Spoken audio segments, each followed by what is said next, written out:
The WMSC is back, and it is back with one of, if not the highlight race of the season, as round 4 of the championship takes us to the iconic streets of Monte-Carlo in the Principality. My name is Ruben Ciuman. I am your sole commentator today, as Ash is on a well-deserved vacation. And yeah, so you have to make do with me. And as usual, WMSC is issuing a weather forecast for this race that is based on statistical data of the date and the region of that area. And today, well, we're expecting a sunny weekend throughout, both in qualifying and the race. 19-degree, not the warmest of temperatures that Monaco has ever seen, but still should be a straightforward race weather-wise.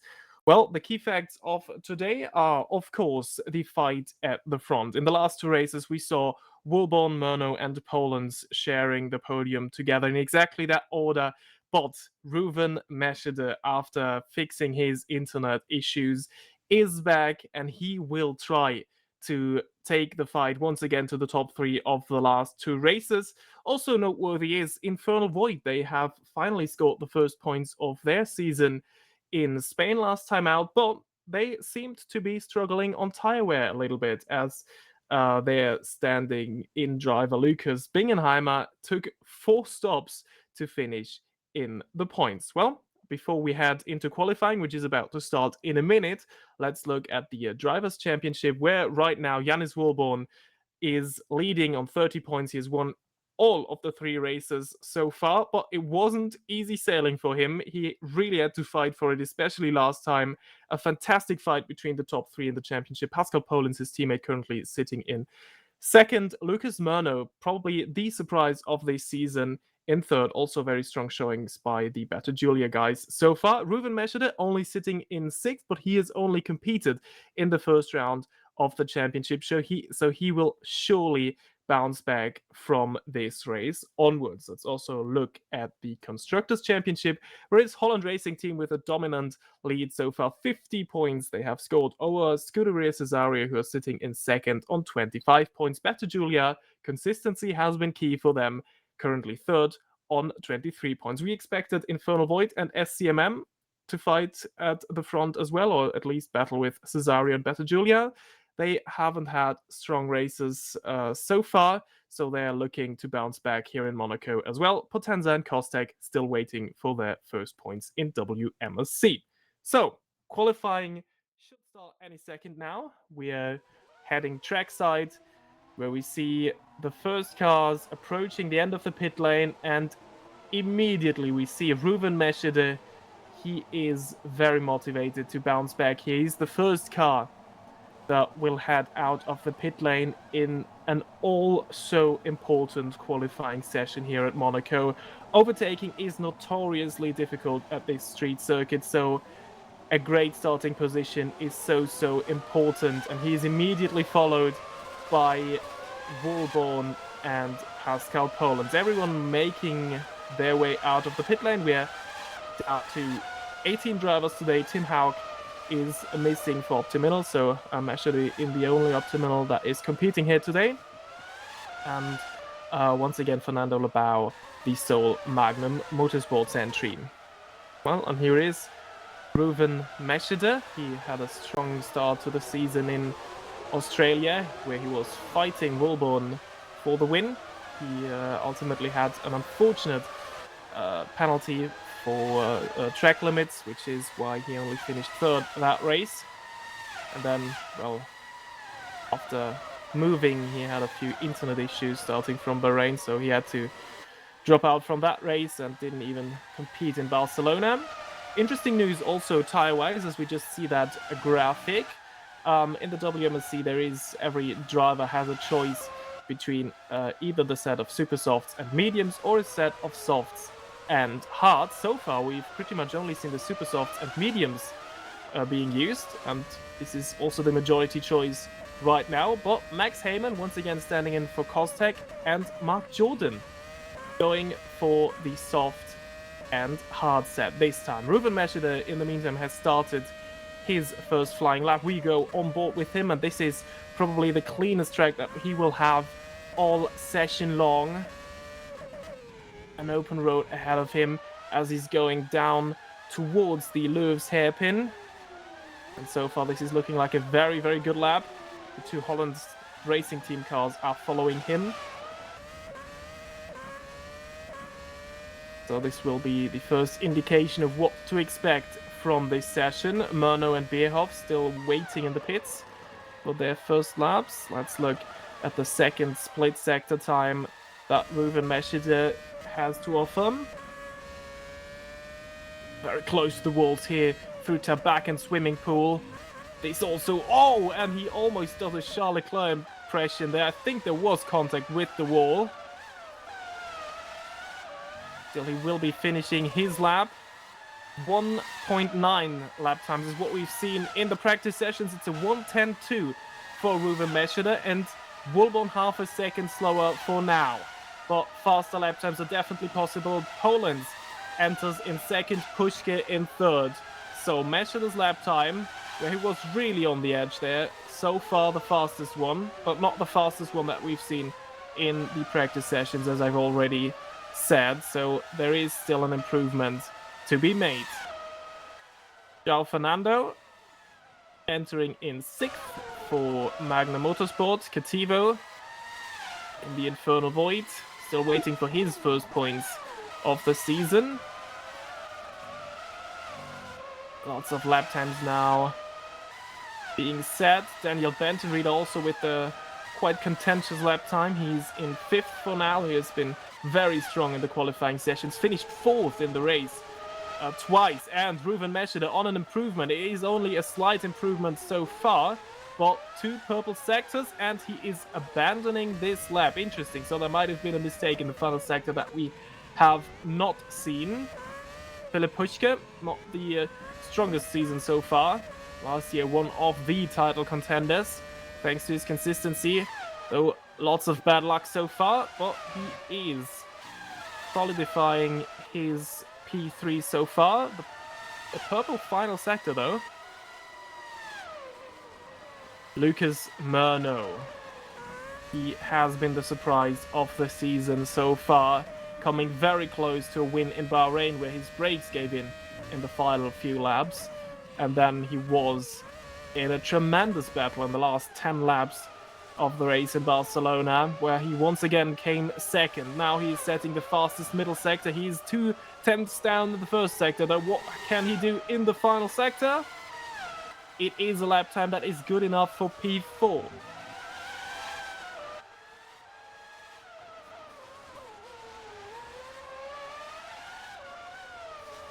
Is, of course, an opportunity for the smaller teams, such as Potenza Esport and Kostec, because we expect a lot of chaos and a lot of safety cars in the race. So this could be an opportunity, if they can keep their nose clean, to finally score their first points, not only of this season, but their entire WMSC run so far. The only teams that didn't score last year were Potenza and Kostec. Jendrik Beerhoff back for Velocita Virtuale, improving to 16th, just ahead of Mauricio Crocio, who we've seen earlier.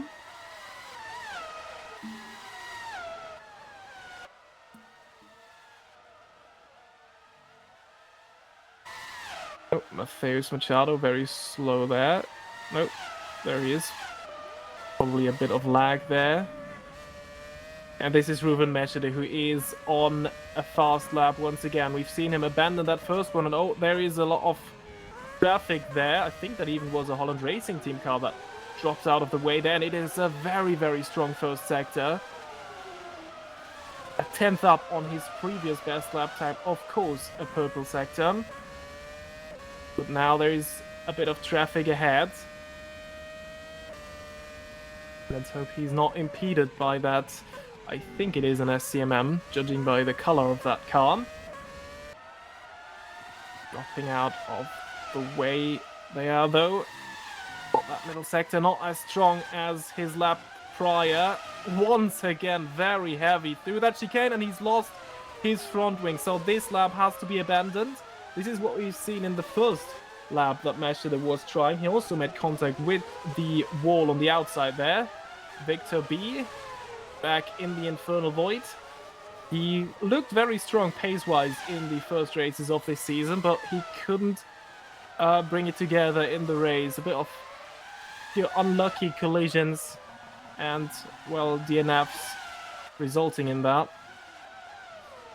Right now he's sitting in 8th. Gabriel Packley, he might be the one that has the best chances of the two teams, Potenza and Caustic, to score points here.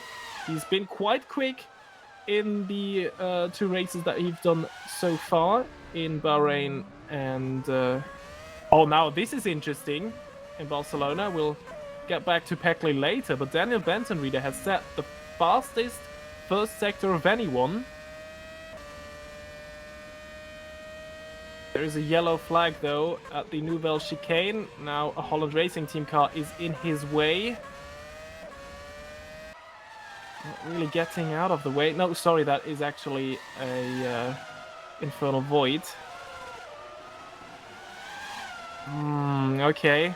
Don't know if they were on a quick lap, but Benton-Reader won't be happy with that, because that middle sector has cost him a bit of time. And here is Yannis Woolborn. Purple sector 1, purple sector 2. This might be a new time on provisional pole. Only 7 minutes remaining in this session. And is it below 110? No, it is not. A 110.162 for Yannis Woolborn, who is on provisional pole by half a tenth, around half a tenth. Oh, Danilo Vaz, also a new name. He is filling in for Alexander Knazovic, who is on holiday today. So let's see what Danilo can do for Scuderia Cesario, joining Lucas Murno, his compatriot. So far, Vaz only sitting in 16th.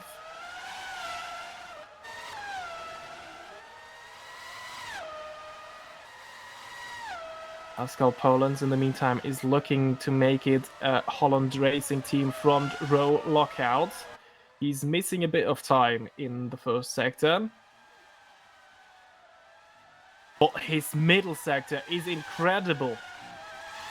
1.167 up on Woolborn's fastest time so far. Can he get the final sector done? Opening the DRS, across the line comes Pascal Polens, and he does not improve. The final sector is just not good enough.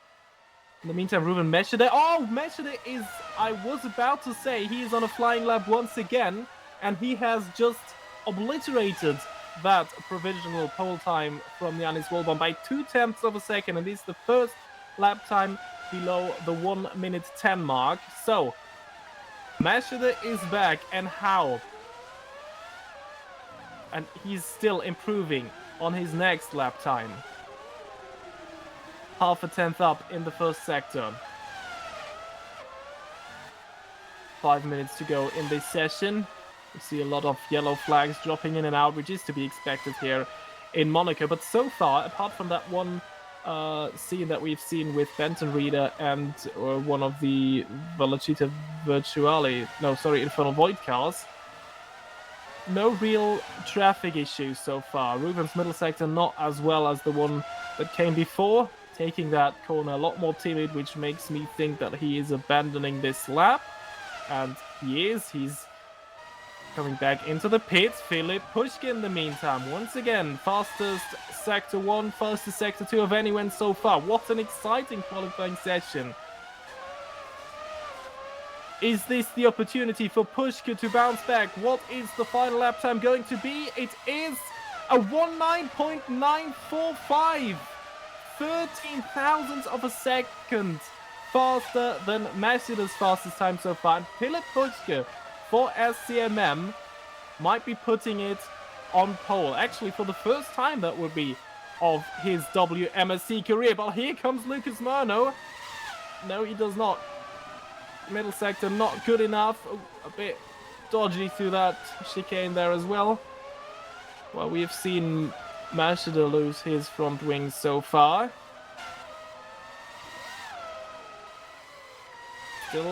Still an improvement up to thirds. So, Holland Racing Team need to react, and I'm sure they can react. Pascal Polens is on an outlap already. And Janis Wolborn is also out somewhere. He is on a flying lap, but not a very good one. Might go again. So let's follow Pascal Polens. He's been on pole twice at the opening race in Melbourne and in Barcelona. Still, it was his teammate that came out on top in both of those races. Let's see if he can make it 3 out of 4 poles here today. And the first sector time is a very good one. There is a bit of traffic coming up, but there is still enough of a gap, hopefully, for Polens to finish this lap.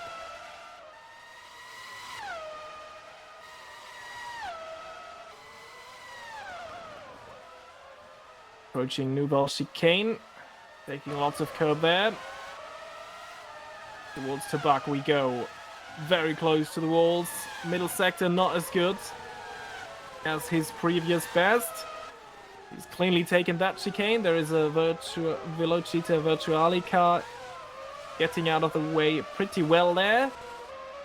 On to the main straight. What's it gonna be for Pascal Polens? It is a 19.969, and he is 24 thousandths of a second off the provisional pole time by Philipp Puschke. Polens might have an opportunity to do another lap. Pretty much everyone is out now. Janis Wolborn is on an out lap, so he will set a flying lap time the next time around. In the meantime, Ruben Meschede once again, purple first sector for the German in the Optimal Esports car. Now there is Fernando Labau in the way, Joao Fernando in the way, Holland Racing Team car, they're all dropping out of the way nicely. Middle sector was an improvement as well. Can Meschede reclaim provisional pole? He cannot, because the final sector is not good enough. What a qualifying session. Puschke in the meantime also improving his lap time.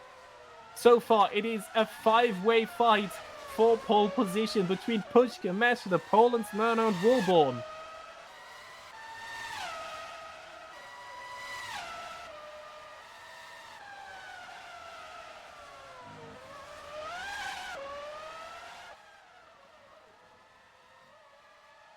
So we're getting the second sector split from Puschke right now, and it is another improvement. Philipp Puschke, oh, a bit of a touch with the wall there. Pascal Polens is in the pit, so no improvement from Pascal Polens.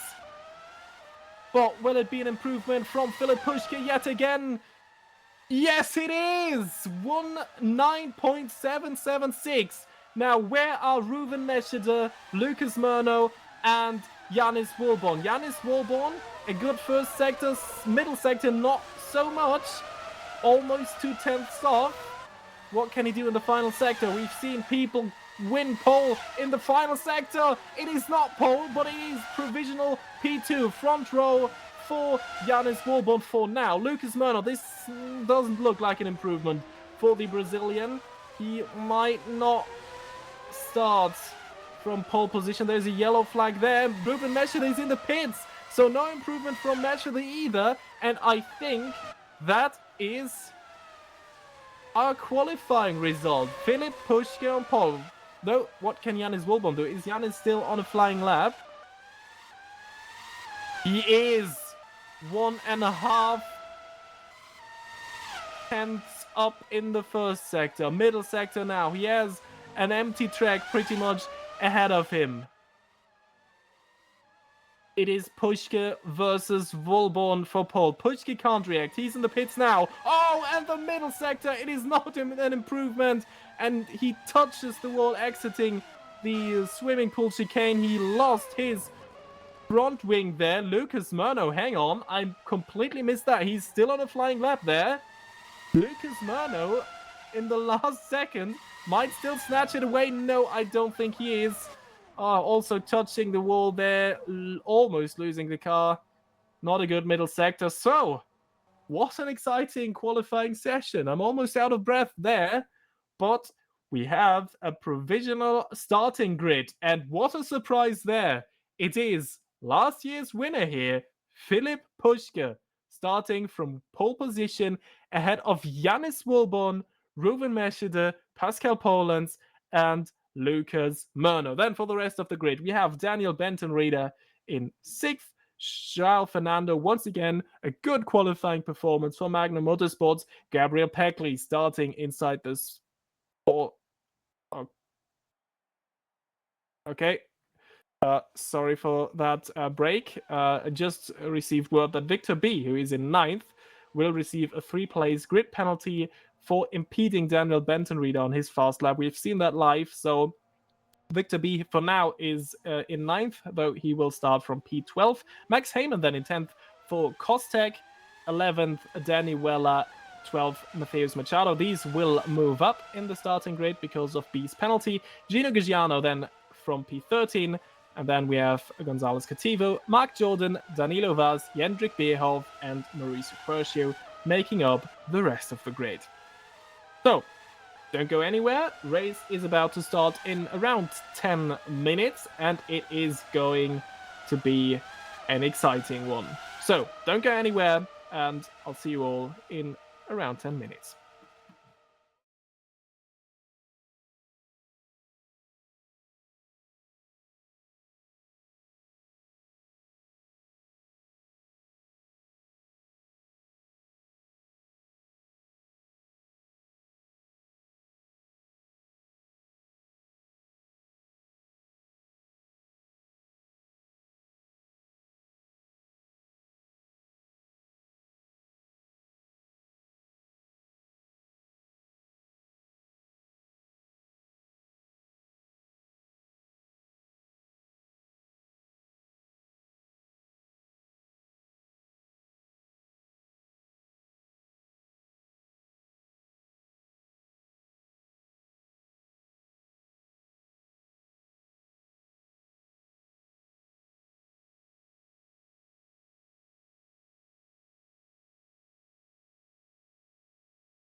Well, and we are back, still waiting for the race start, which should happen in around 3 minutes. But as there is no formation lab, let's look at the starting grid once again ahead of the start of round 4 of the WMSC 2024 in Monaco. Philipp Puschke finally starting from pole position for the very first time, actually, in his WMSC career. Janis Wilborn in second. Then we have Meshede Polands, Lucas Murnio, Daniel Benton-Rieder, João Fernando, Gabriel Peckley.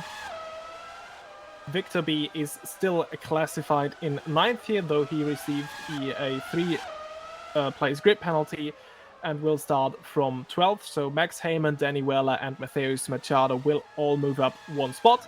But these here will remain as they are. Gino Gagiano, Mark Jordan, Gonzalez Cativo, and Danilo Vaz in his debut for Scuderia Cesario starting from P16. And Jendrik Bierhoff and Mauricio Quercio will be making up the 9th and final row of the grid. 2 drivers are missing today. AJ Black once again for Magnum Motorsports and Tim Haug for Optimal also missing today. So Magnum and Optimal only with 1 car here today. We're still waiting for the race start. The drivers are currently in the warm-up session, maybe going through final details with their strategy. And yeah, we will be waiting a probably very, very chaotic race here, though the qualifying has been pretty clean, so only 1 penalty due to impeding. Super Paco in the chat. Yeah, kind of disagreeing with that one because we can't do magic. Asking where he should go. Well, honestly, I don't remember that situation correctly, but the decision of race control stands. And yeah, Daniel Benton-Rieder was on a pretty quick lap there, so maybe just tough luck for both of them. And the race is now about to start. We had the call from race control. Cars will be lining up on the grid now. There is no formation lap, as I have said before, so we'll immediately go into the starting sequence. We've seen a Holland Racing Team car already on the grid. I think Danilo Vaz as well. And yeah, these streets will soon fill with the roar of 18 engines.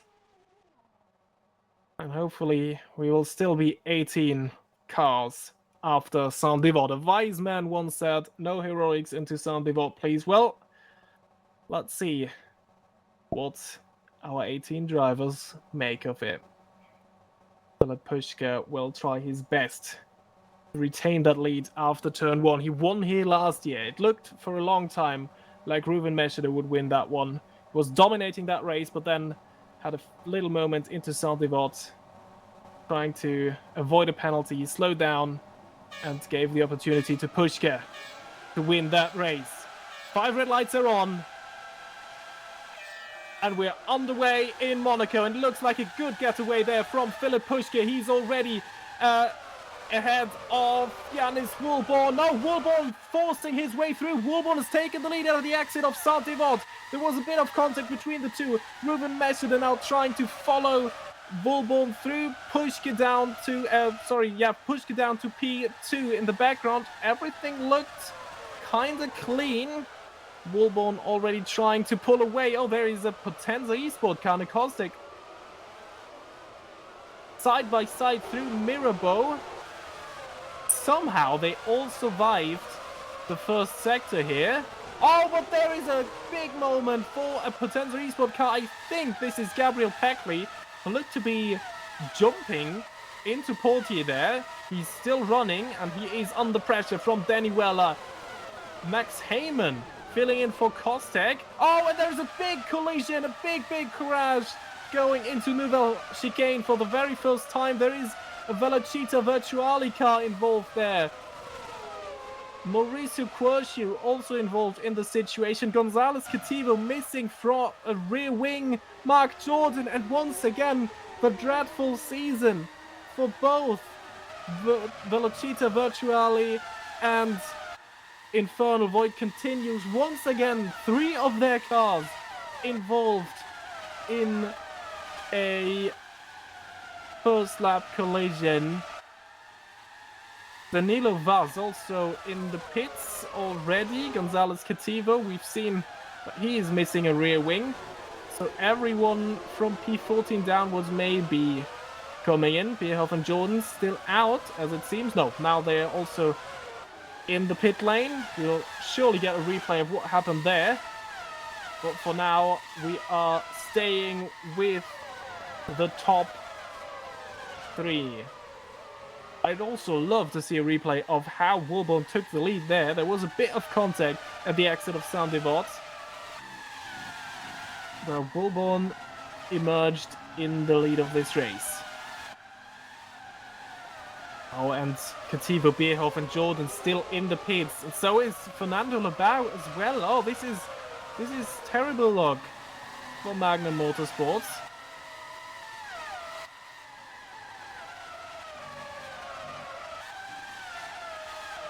And it is a penalty for João Fernando because he was crashing into Victor B ahead of the pit lane. So this is interesting. So B also involved in the collision. B is now in the pits as well. And here is the first replay. What is that? That is the situation with the 2 Velocita Virtuali cars. Oh, there is a big moment for Danilo Vaz. And Danilo just misses his braking spot.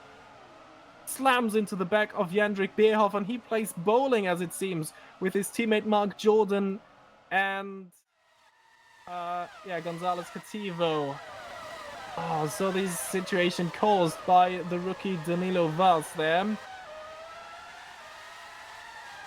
This is really terrible luck for Infernal Void and Velocita Virtuali. These 2 teams belong together, so Velocita Virtuali, more or less the junior team of Infernal Void, as you will. Jordan is still in the pits. Bierhoff is a lap down. And Philip Pushkin now for the first time has DRS. He's pretty close, approaching Saint-Devote. In the meantime, the fastest lap has been set by Daniel Benton-Reeder. Pushkin looks very feisty there behind Wilborn. Even looks like he could go quicker in that first sector than the HRT ahead. The first 5 cars still sticking together. This is, once again, the 5-way fight that we've seen in qualifying. And here is Max Heyman making a move into the Loeb's hairpin. Lap 1. Oh, and then there's contact by Peckley. And then a bit of, dodgy physics going on there. But Heyman emerges on top. And I think that is well deserved. Looks like Peckley put Heyman into the wall. Danilo Vaz has received a 10 seconds penalty for causing that crash on the opening lap that we have seen. Mark Jordan, in the meantime, has retired from this race.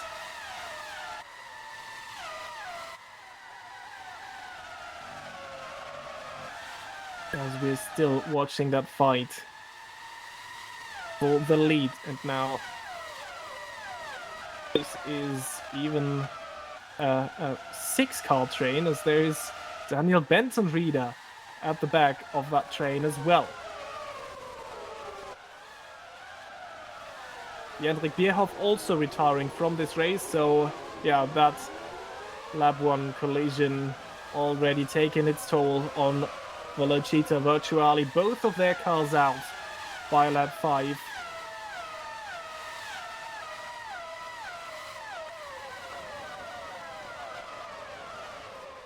Well, this is the usual issue at Monaco. Overtaking is super hard at this track. In general, as the drivers have been telling us, the overtaking situation is a lot harder this year. without push to pass. That was still available last year. What is that? Another Infernal... No, Velocita... Oh, it is an Infernal Void car. Victor B, once again, missing a rear wing, a front wing as well, causing havoc at the pit entry. But there's Gino Gagiano also missing a front wing. B looking like he will be retiring from this race as well. Gino Gagiano now also without a front wing. We see the penalty for Danilo Vaz. I think that is just confirmation of what we've been told earlier. Gagiano now also struggling without that front wing.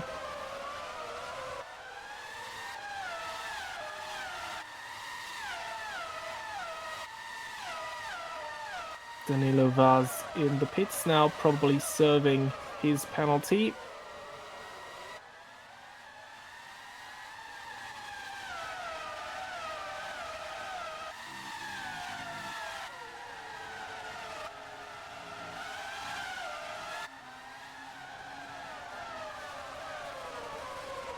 Philip Puschke is waiting for his moment as they just pass the stranded Victor B, who is still standing at the Raskas corner.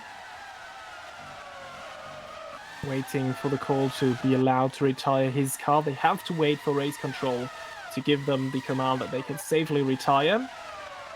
It will be interesting to see what race control makes of this situation. They have the possibility to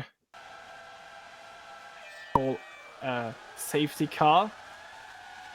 And this is how Yannis Wilborn has taken the lead of this race at the start. He takes a wide line into Sandy Vod, and that I have to correct myself. There was no contact. That was just brilliantly done by Yannis Wilborn, who takes a wide entry into Sandy Vod and then just does the up and under and passes Philip Puschke cleanly in the first corner of this race. So there were your heroics into Sandy Vod, and it was actually a solid, clean job there by Yannis Wilborn. And in the meantime, there was the call by race control. We have a virtual safety car now. No confusion there. Virtual safety car does not mean the same thing as it does in Formula 1. It is just the first car off the queue is essentially the safety car, slowing down, bunching the field together, waiting for the restart. Lapped cars may now overtake, which is finally the first bit of good news for the only remaining car of Infernal Void / Velocita Virtuale, because Gonzalez Cativo can at least now get back on the lead lap. And okay, this is interesting. Pascal Polens is in the pit, so the first car of that top 5 group to make it into the pits. Danny Weller is in there as well, as is Max Heyman. This is interesting for Heyman because he was in the points ahead of this race, ahead of his pit stop. They're coming out behind Quercio, ahead of Gagiano. Gagiano also has to pit because of his front wing. I think he has taken that opportunity already, so he'll be able to join the pack at the end of the queue as well.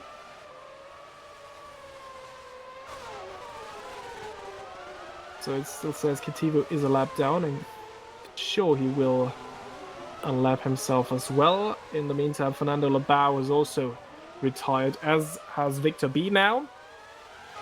So let's sort this situation, but not before we see another replay. So this is what happens to B. Now B already without front and rear wing here, so very difficult to navigate the car. Then he's trying to make it into the pit lane, but there is a better Giulia car. Tough luck there for B. Pit entry blocked for him there. He turns into that better Giulia, and then even Gagiano crashes into him. So tough luck for, I think that might have been Weller and Gagiano. So once again, let's sort that out the situation. Wilborn, we've seen how he's taken the lead of this race in lap 1. Katibu, in the meantime, is unlapping himself. Pushke, our pole sitter, in second. Meshede has held position in third. Then, before the safety car, it was Poland in fourth. He has pitted already, rejoined in eighth. So Benton Reader up to fifth. And then Peckley and Machado, both Potenza Esport cars, for now, in the point scoring positions. Poland's then in eighth. He will have a difficult job to make it past these much slower cars than the HR team. Should be possible though. He just needs to do it cleanly. And then we have Quercio, Weller, and Heyman. Weller and Heyman also have pitted during the virtual safety car. Gagiano then in 12th. He's also joined at the back of the pack. We've seen Vaz in the pits and Kativo. He's just unlapped himself. This is the tire situation. So, Yannis Wilborn making good use of the super softs that he started on. Then we have the rest of the grid all on mediums, except Heyman, who just switched to the hard tires. I don't know which tire he started on. I need to check that once again. And I'll get back to you on that situation. But maybe Max Heyman is already trying to go to the end on this set of tires if he has started on the softs. So, he's the only car remaining on that soft hard compound. All the others have gone for the super soft and medium compounds. And all of them have to use each compound that they have, each slick compound, at least once in the race. So, let me just try and find out what tire Heyman started this race on. Of course, same situation for Weller and Polands that I've already pitted as well. So Heyman indeed started on the softer tires. So that is very, very interesting. He has done the job on both compounds. So theoretically, if he can make it work, he can go to the end on the hard tires. The situation is the same for Danny Weller and for Pascal Polands as well.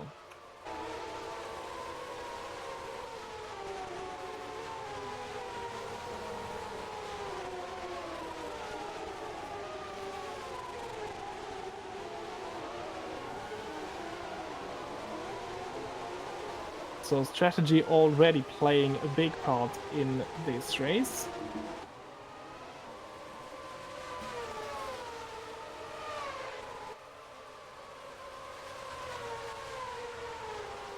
And this, of course, has put Pascal Polands into a very, very, very interesting situation there.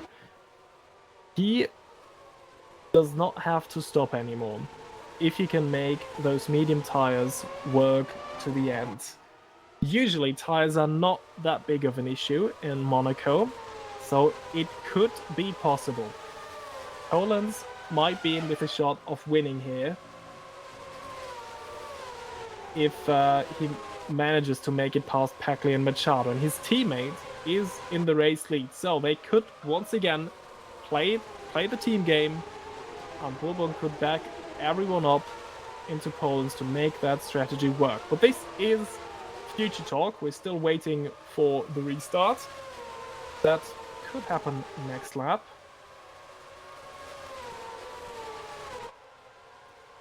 But we still have no confirmation from race direction.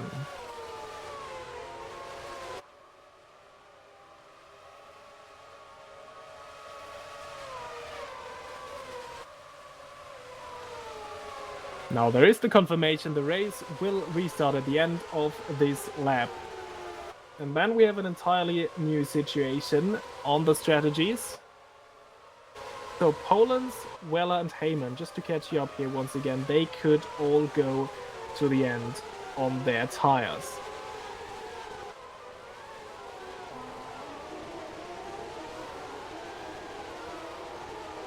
Everyone now on the harder compound that they have available. except for Yanis Wilborn. He started on the Super Softs and is still out on the Super Softs. And Yanis is looking to make it 4 out of 4, the perfect start to this season.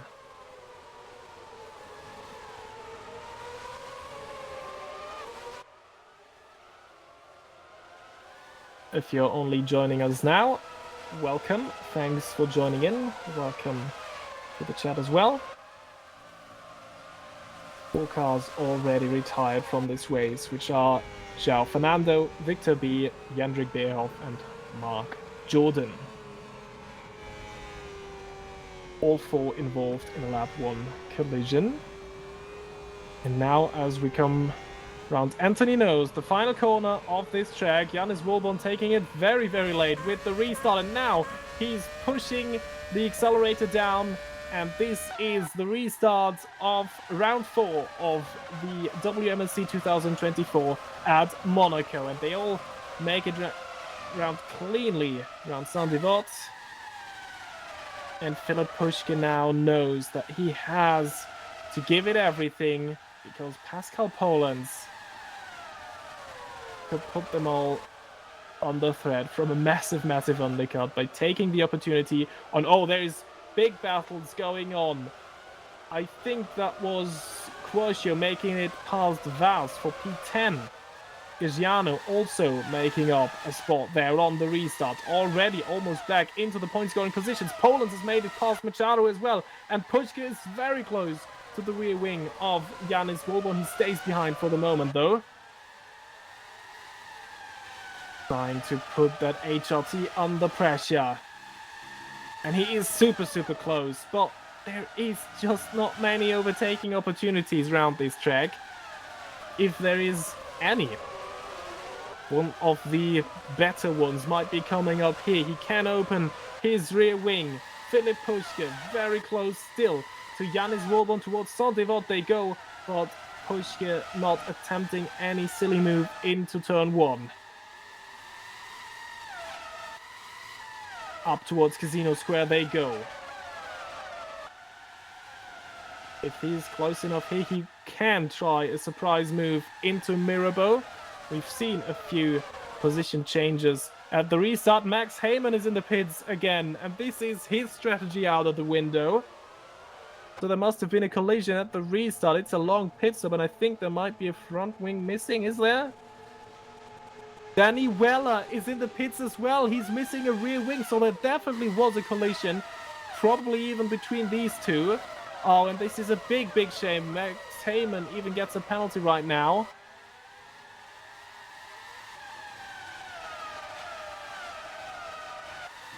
And indeed it is. That penalty for Heyman is for causing a collision with Danny Weller on the safety car restart. Oh, what a shame for these two. They were on that interesting strategy by pitting under the virtual safety car and trying to go to the end of this race. Now that is that out of the window, and Philip Pushkin is super, super close. He tries it round the outside. He could try the same move that Wilborn has pulled on him in lap 1. But Wilborn defends for now, but they're all over the back of that HRT car. Polens still stuck behind Peckley at the moment, though. Pushkin trying to unsettle Yanis Wilborn pretty much at every given opportunity. Look at that, a 7-car train around the streets of Monaco. And this here might be what happened with Heyman and Weller. Just accelerating too early there is Max Heyman. That was the crash that caused their race to fall into shambles. And this is fantastic news for Potenza Esport, their main rivals Kostek, with their car that was likely to maybe score a point here today. Well, that car is for now out of contention, and Gabriel Peckley is still running in P6, ahead of Pascal Polens of all people. Once again, Pushkin close towards Saint-Devote. He is not trying anything for now, though.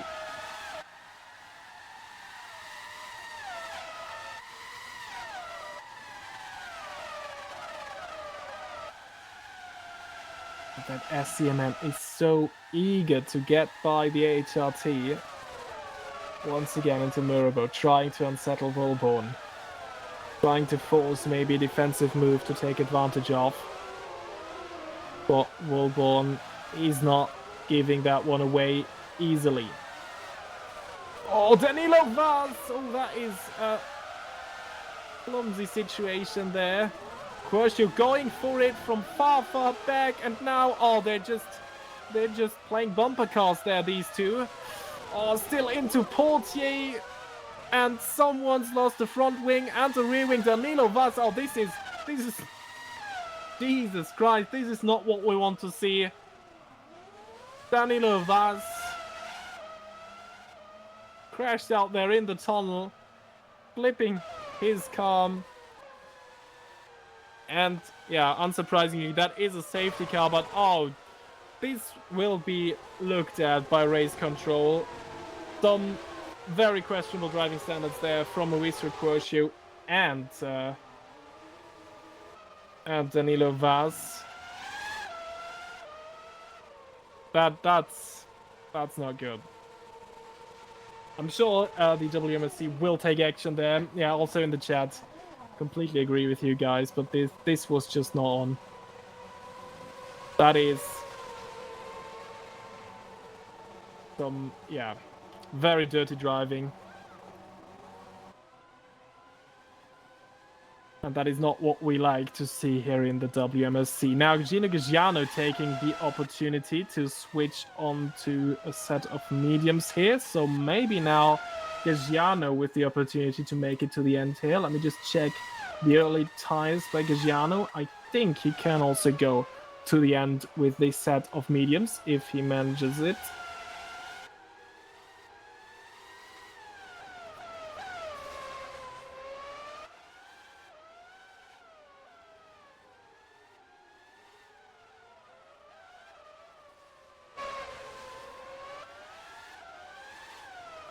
Gonzalez Cativo also making a switch to the medium tires.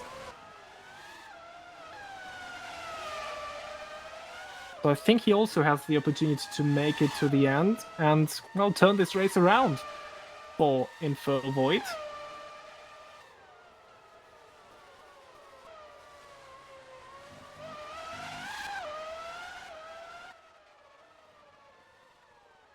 Yeah, still reading all your messages in the chat. Completely agree with you guys. This is unacceptable behavior, both by both of these drivers. That was purposefully ramming into each other. And I'm sure there will be actions taken. And there is the first action, a penalty for Mauricio Quercio. And that is...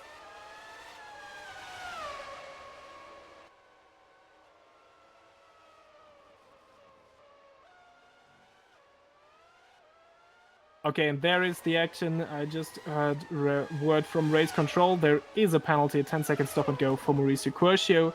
And Danilo Vaz, because he already had a penalty for that lap 1 incident, he is disqualified from this race altogether. And I think Mauricio Quercio, they will continue to monitor his driving.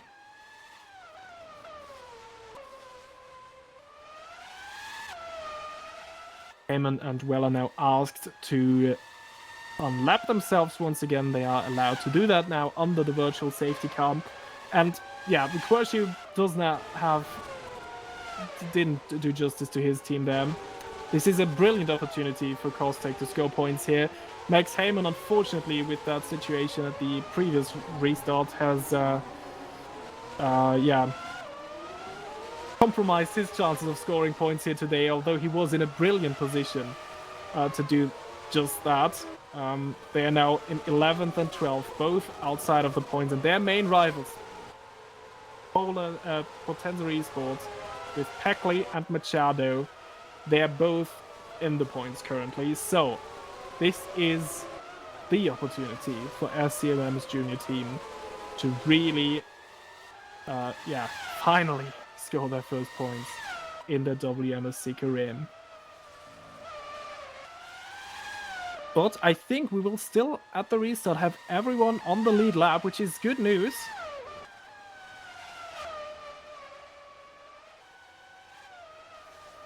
And this really puts Katibu back in contention here. And Gagiano as well. They can go to the end on their tires. Wilborn, Pushke, Meschede, Murno, Benton, Reeder, Peckley, Machado, all yet to pit. All of the others, I think, can go to the end.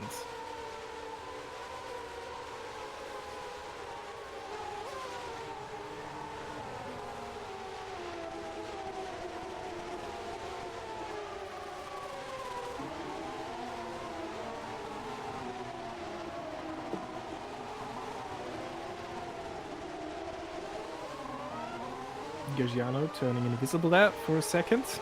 Glad he's still there. Still no call on a restart. This is the tremendous opportunity for this man here, Gabriel Peckley, Potenza Esport. Is this finally the day? They came close a couple of times, but this might be it. Still a long way to go. This is only lap 18 of 75. And yeah, there is just no room for on the streets of Monaco. And now Benton Reeder taking it really slow there towards the swimming pool section.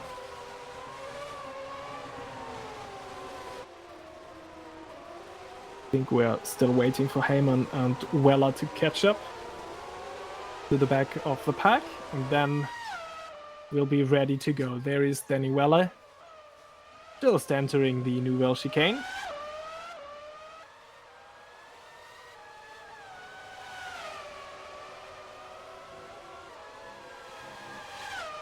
I guess that was just a graphical glitch, what you saw there, Gagiano dropping down the order after moving up. Now this is the correct order that you're seeing in the timing tower there. Max Heyman, in the meantime, has arrived at the back of the safety car queue. And I'm sure Danny Weller will join us in a few seconds as well. I just saw him make it onto the main straight. There he is, up Casino Square. And he also arrived at the back of the safety car queue. So, we just had the call from race direction that the race will be restarted at the end of this lap. And let's hopefully see some clean racing to the end. Philip Pushka.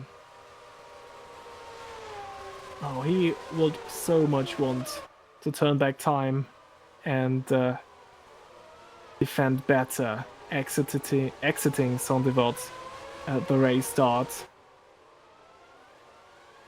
Because that might already have been the move that wins Yannis Wilborn the 4th race in 4 this season. But his teammate might be on a potentially race-winning strategy here. And for everyone that pitted that early, these safety cars are fantastic news, because that really helps tire life. So, round Rascas we go. Through Anthony Nose. And once again, Wilborn is leaving it very, very late indeed. And only now is he pressing the accelerator, and in the background, Ruben Meschede is now under massive pressure from Lucas Murno, but there's contact between Benton Reeder and Murno. Oh, and they spin round at the exit of Saint-Devote. I think they did. There is a front wing. Someone is missing a front wing now. Peckley moved up to 4th. Poland's up to 5th. Murno down in 6th. Benton Reeder, I think it was his front wing that is gone missing. Yes, he's down to 12th. Is now being passed by his teammate Danny Weller. Oh, chaotic restart there once again. And that was all caused by, Benton Reeder and Murno going side by side into turn 1. So that 5-car battle is now only a 3-car battle. It is still Wilborn from Pushke and Meschede, Peckley in 4th. Sensational, the Peckley train. You can see it in the background. He's holding everyone up, but he's doing an incredible job there for Potenza Esport. Benson Reader will have to come in at the end of this lap. And here is a replay of what happened at that restart. So, Meshli caught out by that late start by... Oh, and it's just so unfortunate. So first Meshli being caught napping there.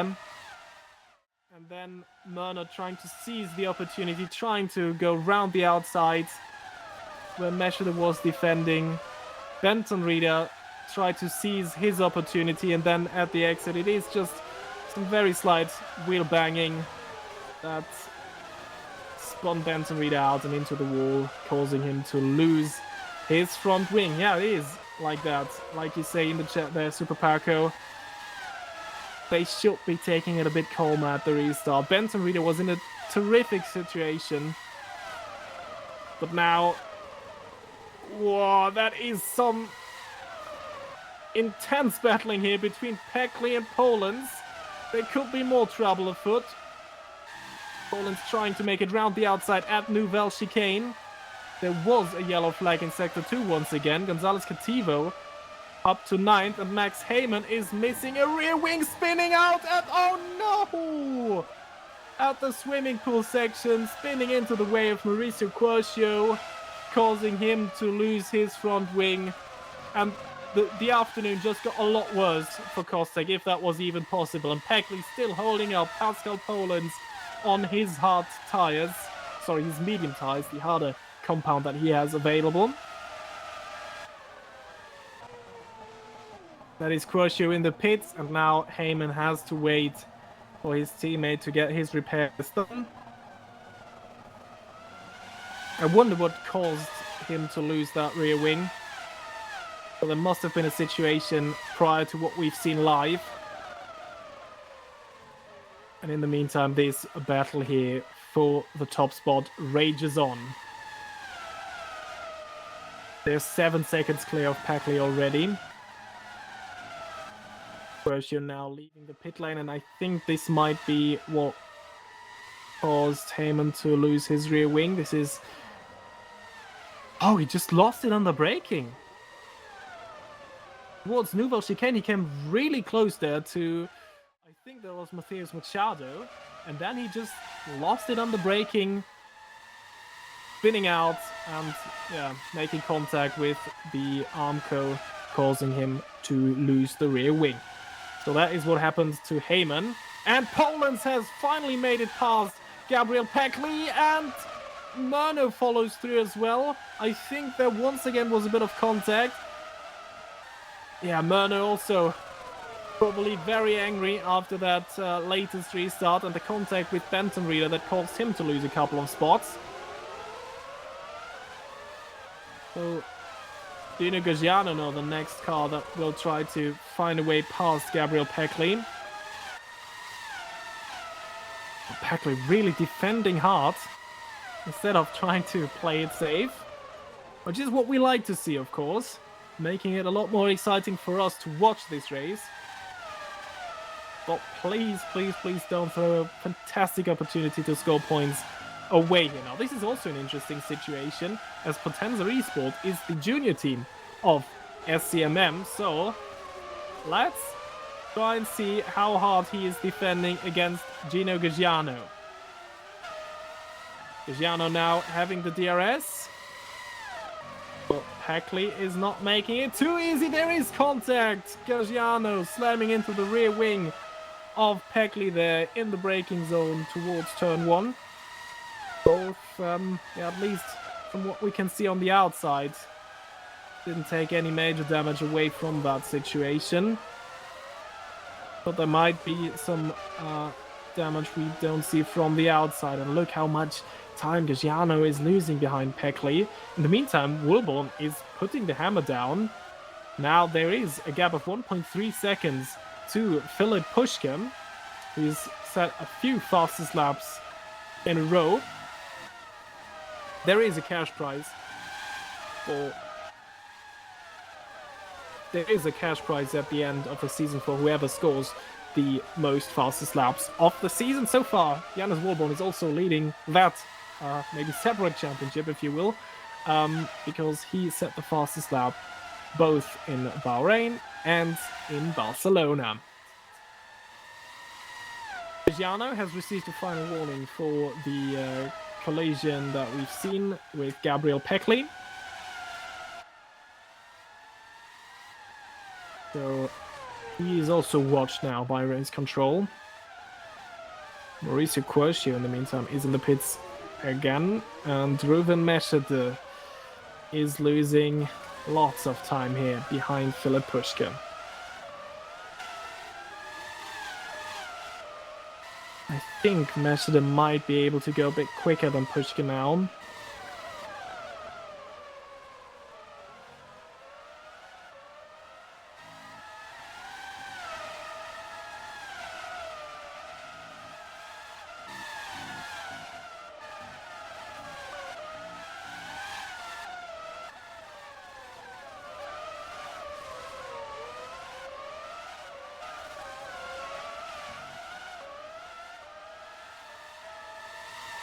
But this is just not close enough. Once again, new fastest lap time by Janus Wilborn, 1:11.8. He's really putting the hammer down. And of course, Janus Wilborn needs to stop a bit sooner than these two, because he is on the softer tire. Maybe he's now trying to get a good gap to some of the cars behind. He might be trying to get out ahead of Peckley and Gagiano. That battle here, this is maybe what HRT is watching. Gino's still stuck behind Peckley. It almost looked like the same thing that happened to him was happening to him there, losing the rear of the car under braking.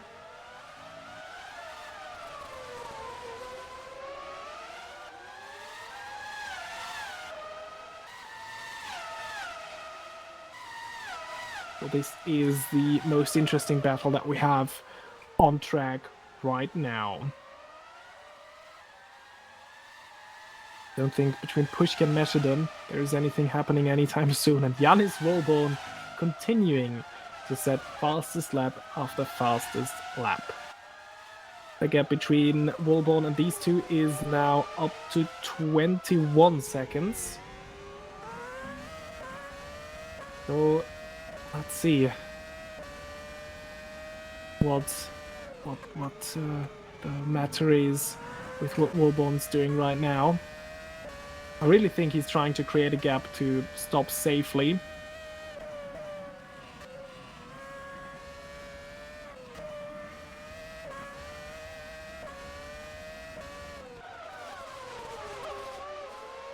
But that also means that Pascal Poland still is in a prime position to win this race if he manages to keep up his pace and to make those medium tires go to the end. Gino Gagiano, now he looks really close to Peckley.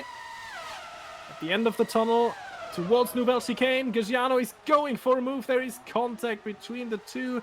Was he far enough up the inside? Oh, Lucas Murno now arrived at the back of Pascal Poland's car. And oh, is this HRT playing the team game once again? Is Poland trying to hold up Murno to create a safe gap for Wilborn to stop?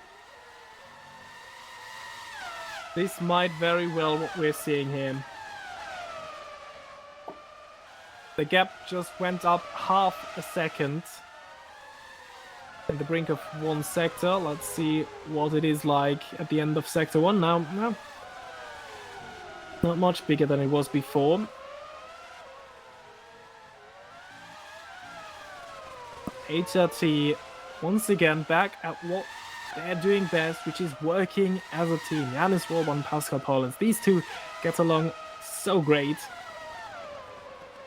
And yeah, we see that at the track every time.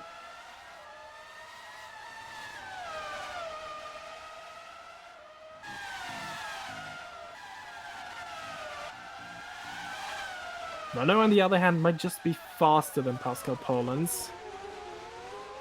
Murno, of course, also yet to pit. Maybe should not ignore that. So, yeah. He will come in regardless.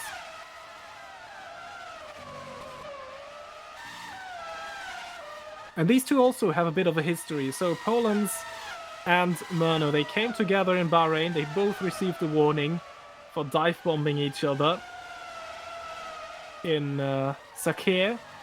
And they also came together in their terrific battle in Barcelona 2 weeks ago.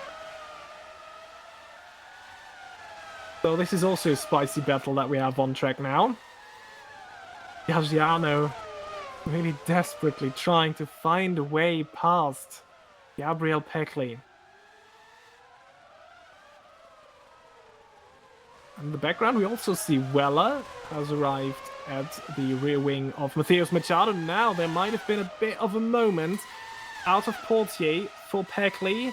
Gargiano is close once again. He's tried it a few laps earlier here. Once again, he tries a dive bomb down the inside. He's very close here, but 2 into 1 does not go at the back.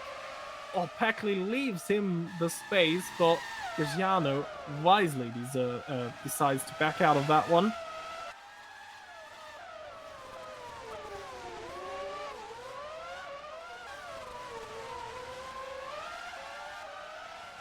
Not a good exit here for Gargiano, so no chance into Saint-Devote.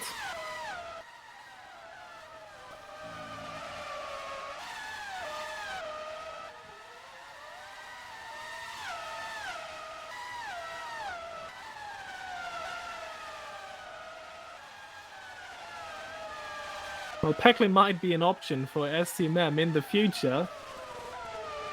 Technically, this is a very good race for him, but I don't know if he's improving his chances here a lot by really upsetting Gino Gargiano by keeping him behind for so long. This is almost like, remember in 2001, Enrique Bernoldi and David Coulthard, where Coulthard could go so much quicker than Bernoldi, but the Brazilian just keeping Coulthard behind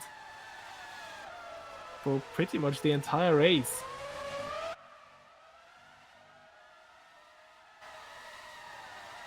This is the fight for P2. Meshede versus Pushka.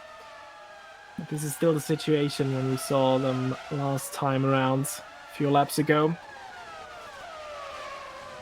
Meshede potentially able to go a bit quicker than Pushka, but not able to find a way through. I think he has to wait for a mistake by Philip Pushka, just like it was last year when the roles were reserved and this battle was actually for the race lead. Meshede had a little moment into Saint-Devote back then, had to slow down to avoid getting a penalty, and that was the opportunity for Pushka to slip through and win this race in 2023. Now this is the battle that I've been talking about earlier, Danny Weller against Matheus Machado. Both Potenza Esport cars currently running in the points. Oof, getting very close to each other there. Machado still has to pit. Danny Weller does not have to pit anymore. He could go to the end on his set of mediums. So at some time, Danny Weller will make his way through. Oh, contact with the wall for Weller. Has he lost his front wing? There might be damage to the suspension as well. Also, losing it under braking towards the Nouvelle chicane. Just what happened to Max Heyman earlier. Let's see if that is impacting his lap time. But there was definite contact with the wall for Weller. He's staying out.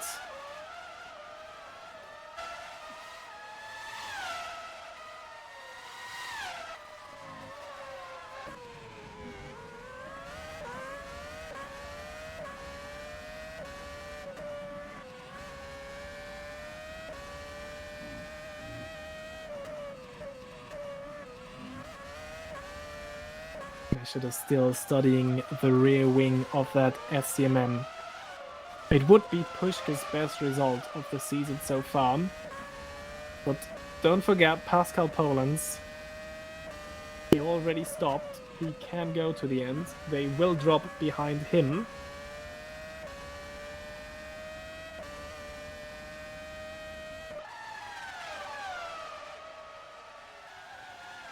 And as we are getting closer and closer to the halfway point of this race, we have to ask ourselves, when is the moment that Yannis Wilborn decides to go into the pits?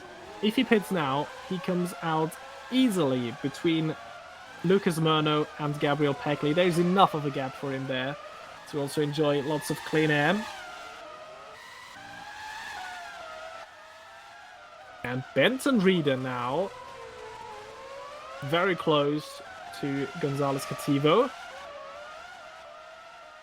And Benton Reeder is one to make the impossible work. And he is trying to do exactly that against Gonzalez Cativo round the outside of Saint-Divot. Cativo really taking a very cautious line into there, but Daniel Benton Reeder still making it work. This is what we expect from Benton Reeder. Always such a spectacular driver to watch. This he also managed to get a bit cleaner. Well, he didn't show that at the restart then. And he lost his rear wing, front wing, trying to make it past Murno. But that was a clean move. Cativo not doing too much to defend, to be honest there, but still. Benton Reeder up to 10th. Just 9 seconds behind Danny Weller, his teammate, and Matheus Machado. So points might still be possible here for Benton Reeder. And Lucas Murno still stuck behind Pascal Polens.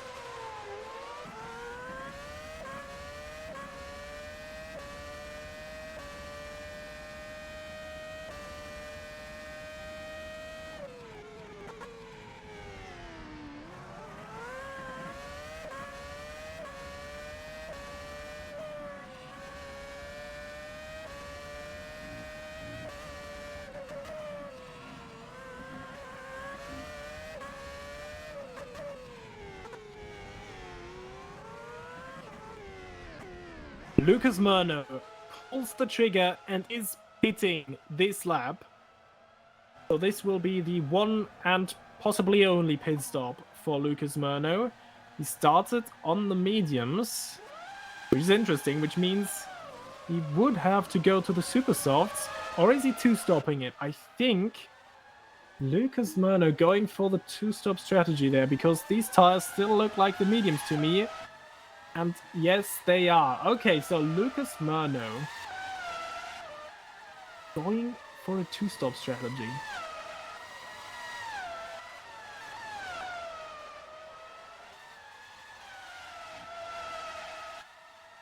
He's still in 5th.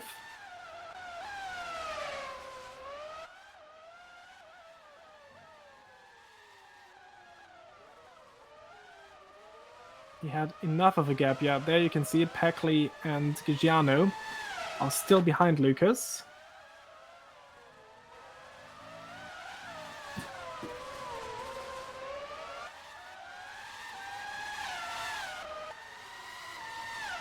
But I don't think this will help him a lot in the fight against Pascal Polens, because Polens does not have to pit anymore. Okay, I've just been informed that indeed this is a graphical glitch. It showed Murno still on the mediums in the game, but in fact it is the super softs that Murno switched on. So yeah, there it is. Red stickers on those tires. So indeed, Lucas Murno on the super soft. So probably that really was the one and only pit stop for Murno. The game just updated. So sorry for the confusion there.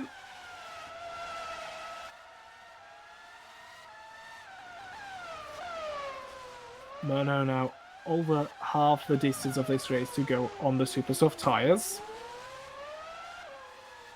Well, as we can see with Yannis Wilborn, this is very much possible. Wilborn still on the super soft that he started this race on. Of course, there were 2 long safety car periods, but the pace of Yannis Wilborn is still incredible. He's still pulling further and further away from Pushka and Meshede behind. Gonzalez Cativo in the pits as well.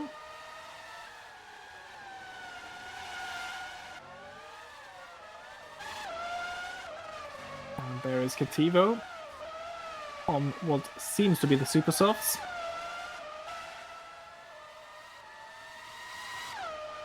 Weller let Benton Reader through in the meantime. We've seen Benton Reader, Peckley move. There was a bit of, back and forth there between Peckley and Gaggiano, and Peckley now into the pits for his one and only pit stop, and that finally releases Gino Gaggiano into clear air. And there is a penalty for Mauricio Quercio. I presume this is track limits, because it was handed out by the game itself. Usually if it is for any situation that involves an incident or handed out by race control, we receive a whisper in the TeamSpeak that this is the case. And Yanis Wilborn is in the pits while we see his teammate Pascal Polens. There is Wilborn on his one and only pit stop. Now, where is Pascal Polens? This is critical for the race lead. Polens easily breezes past the pit lane now, and Wilborn comes out behind him. So Polens, of those cars that have stopped, Polens is now in the provisional race lead, respecting the pit stop situation. Pushkin and Meshida still yet to pit. A quick update on Mauricio Quercio's penalty. He was impeding Pascal Polens and therefore received a drive-through penalty. And there he is. Gino Gaggiano now also in the pits, and this is interesting because this is a pit stop battle between Gabriel Peckley. Gaggiano was stuck behind Peckley for a long time. Does the overcut work for Gino? Where is Peckley? There is Peckley. And incredibly, Gabriel Peckley stays ahead of Gino Gaggiano, who will be furious in his cockpit that he has to look at the rear wing of the Potenza Esport car for probably the rest of this race, unless he finally can find a way past. Peckley now getting really close to Danny Weller there. We've seen Weller had a big moment into the Nouvelle chicane, so there might be damage to his car. He slowed down significantly ever since. He even let his teammate Benton Reader pass a few laps earlier. This is now the battle for the race lead, which later will probably be the battle for P3. But they need to be wary of Lucas Murno, who already stopped, is just 25 seconds behind these two. So Murno, after all, might be able to undercut Pushke and or Meshida. And with so many people stopping right now, I can't help but wonder when they will pull the trigger. Both of them started on the mediums, so they have to go to the super softs. We just received a very last warning for Ruben Meshida for touching the rear of Philip Pushka. Oh, Gaggiano! What a lunge there against Danny Weller. Peckley made it past, so definitely there is some sort of issue for Danny Weller with the car. And once again, it's Gino Gaggiano stuck behind a slower car. But I think now, at the exit of the tunnel, will be where Gaggiano makes a move against Weller. Weller is defending the inside. Oh, locking the front tires there, making contact with Gaggiano, but staying ahead of Gino. And in what is the final point scoring position for now, Polens has let Wilborn through. Or was there a mistake by Pascal? Or indeed, this might have been an orchestrated move. We surely will get a replay of that. Must have happened in the tunnel.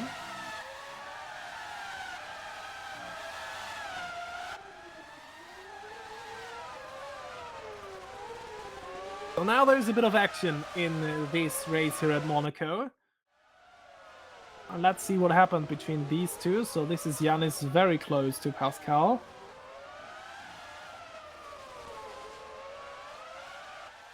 And that very much is an orchestrated move. Polens slowing down, going out of the way of his teammate to let Yanis through. And this means Yanis is now on the way to really make it 4 out of 4.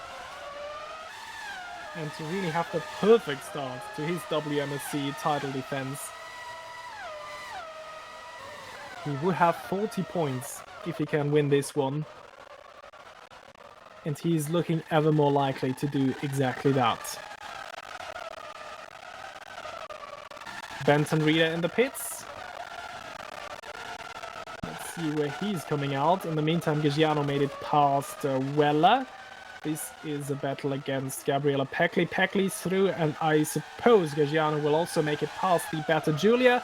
Meshida is now in the pits, trying to undercut Philip Pushkin. Now, this is really where the pit crews come into play. The teams have also the opportunity to improve their pit crew, which will reduce the time they take for a pit stop.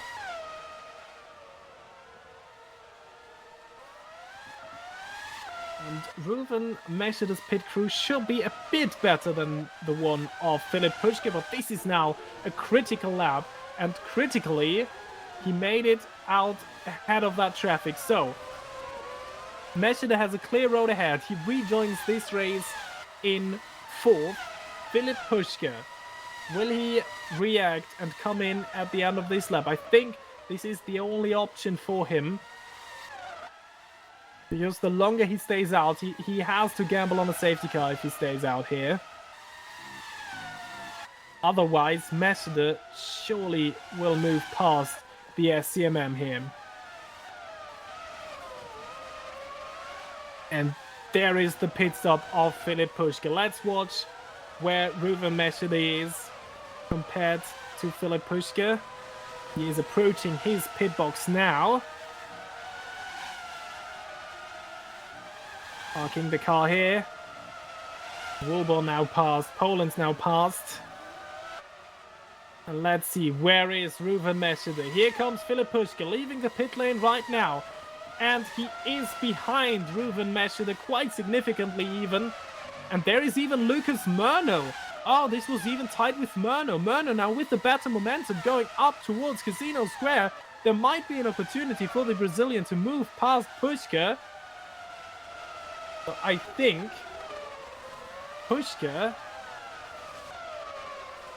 is ahead of Lucas Murno for now.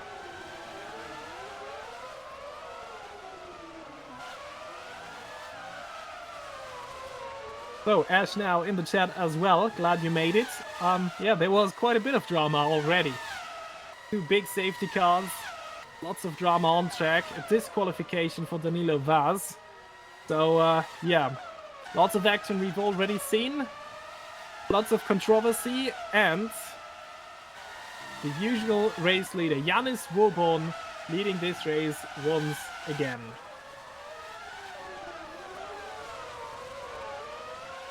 So, looks like this is now a battle that we have to enjoy for the rest of this race. Philip Pushkin against Lucas Murno. Pole sitter Pushkin, how this race has fallen apart from him. It just started at the start where Wilbon brilliantly moved past Pushkin at the exit of Saint-Devote. Poland's using the safety car, the first one, to great effect, moving him up into P2. Ruven Meshida then undercutting him, and now he even has to defend from Lucas Murno. This could have been the opportunity or the afternoon to come back for Philip Pushkin. But as it seems right now, he might not even have a podium to show for at the end of the day. Well, it is still a long race, just over half distance completed, and at any moment there might be another safety car because someone loses it. We have seen it happen before. We had a few hairy moments, including, for example, Danny Weller.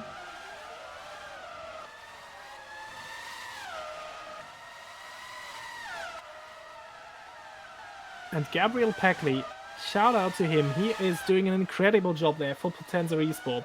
He is 6th on merit. Now he is even 9 seconds between himself and Gino Gigiano. So Gigiano not able to close the gap. But this is interesting to what happened to Gagiano. Maybe also a bit of contact with the wall, a bit of damage that Gagiano has taken away. Because I'm really surprised that this gap is not coming down quickly. Because Gagiano was all over him ahead of their respective pit stops.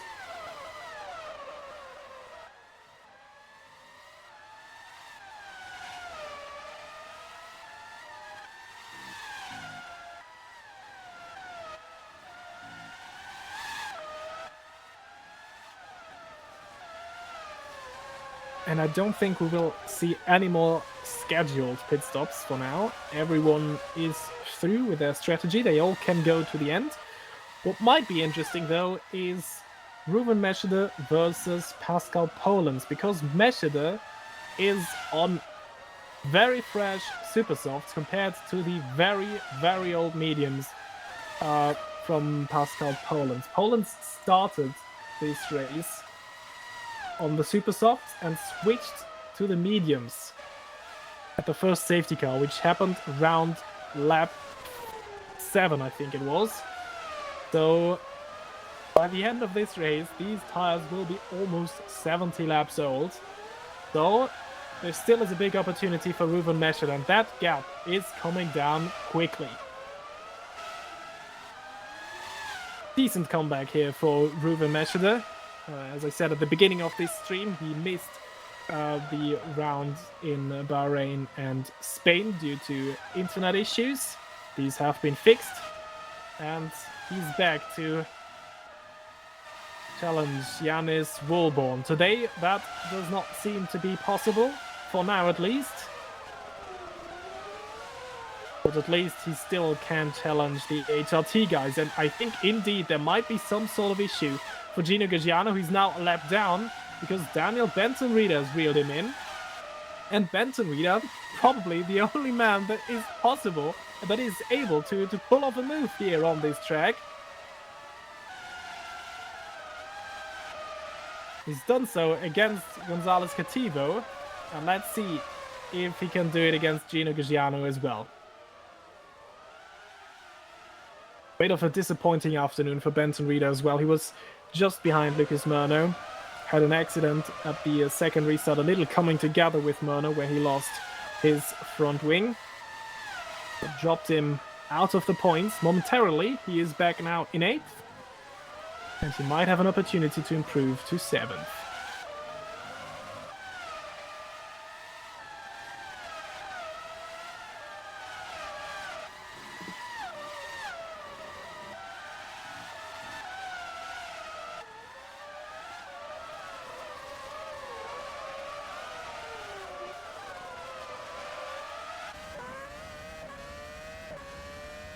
Santivot is where he made his move against Gonzalez Cativo round the outside. He forced his way through there.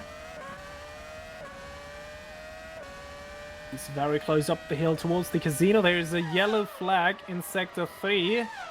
It's quite a lengthy yellow flag. Oh, Ruben Meshede around the outside. It's bold, it's brave, it's beautiful. Meshede around Casino Square takes P2. What a move. We will need to see a replay of that. But that is an incredible job there by Ruben Meshede. He didn't find a way past Philip Puschke earlier. He needed the pit stop to do that. But he made it on track against Pascal Polens, to be fair, on old medium tires. But here is what happened. Towards Santivot, he's lining him up. And then this is almost what Yannis Woolborn did at the start of this race against Philip Puschke, and he's staying side by side. Fantastic job by Ruben Meshede, who takes second. And more interesting news, this race just comes alive once again. There is another safety car. I don't know what the reason for this is yet. Danny Weller, he had an accident earlier. And this is at the swimming pool section of the track. Polens in the pits to try and get rid of his old mediums. Puschke in the pits, Murno in the pits, Benton-Rieder staying out, Peckley in the pits, Gagiano in the pits. So this is, of course, throwing another dice in there, because more different strategies. This is, I think, Gagiano leaving the pit lane. Polens coming out in 3rd still, also back on the super softs. Murno made it past Puschke, so the Cesario pit crew doing a better job than the SCMM pit crew. So yet another spot there.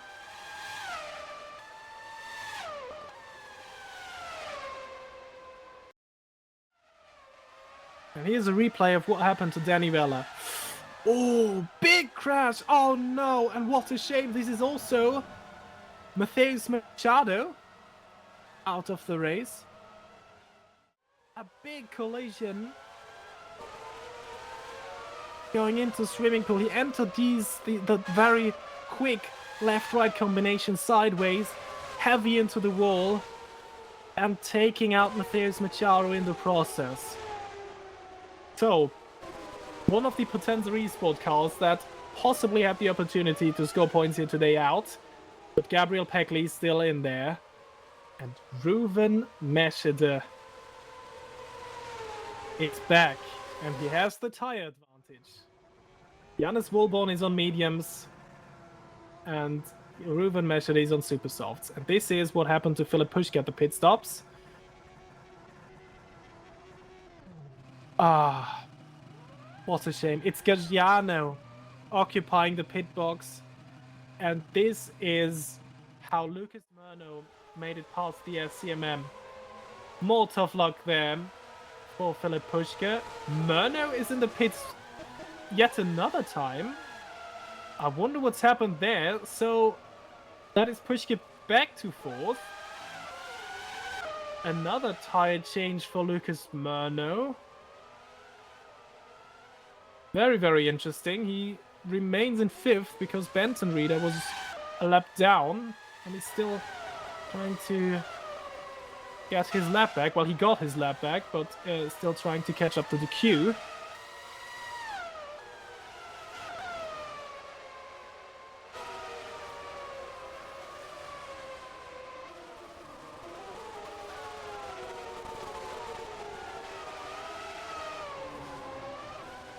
Now, all of a sudden, it could be Jannis Wohlborn on the back foot. His mediums are more durable than the super softs that Ruven Meschede is on, and that Pascal Poland now is on. Philip Puschke also on the super softs, and Lucas Murno. It shows him on the mediums there. I have the super softs on the timing screen. Well, we've seen the wrong tire color displayed for Lucas Murno earlier. So I am thinking he really is on the super softs. I think, yeah, now it changed. Lucas Murno on the super softs. No, it is the mediums. What is it?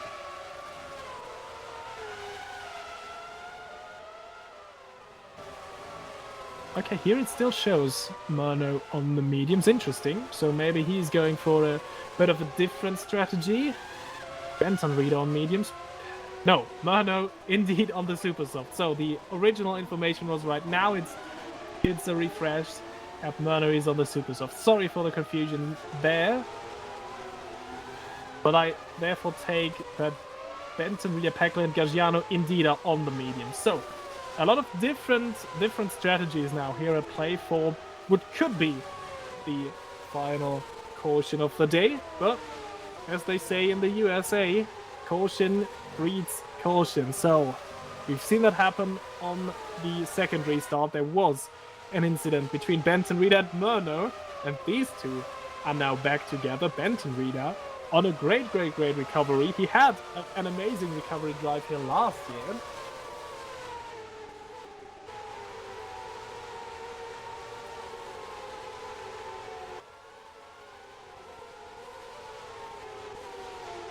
He kind of did a last 2 points challenge here. He was last after lap 1 and recovered to, believe it or not, 5th in the end, Daniel Benton Reader. So he was a lap down earlier, and now he's back to 6th already. So, once again, Benton Reader doing an incredible job. And also, Gonzalez Cativo, I think he's been missing both front and rear wings, maybe even more than once. I don't remember correctly. A lot of stuff was going on, as it usually does for Infernal Void. their tough luck continues, but Kativo might have an opportunity to score a point here still. And both Kosteks are also still in this race.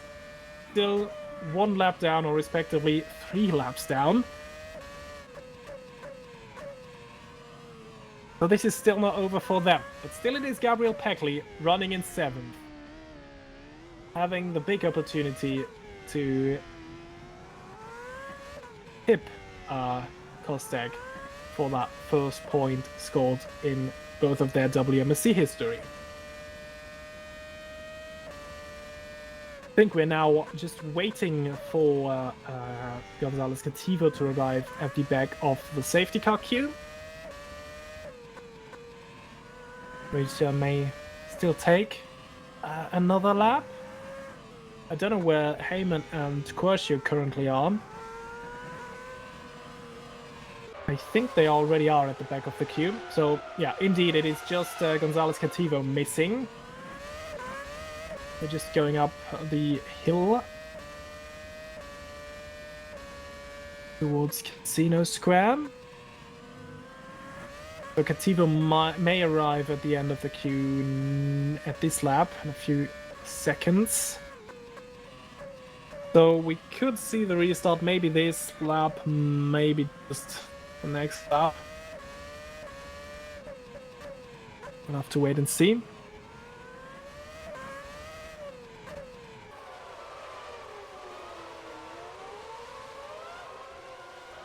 And then after the restart, we have 23 laps to go. And indeed, the restart will happen at the end of this lap. So Kativo will catch up to the back of the queue right now. Yep, because Kostek's dropping out of the way, because Kativo is on the lead lap. The Kosteks are not. And then this is the battle to watch. Meschede is back at it again.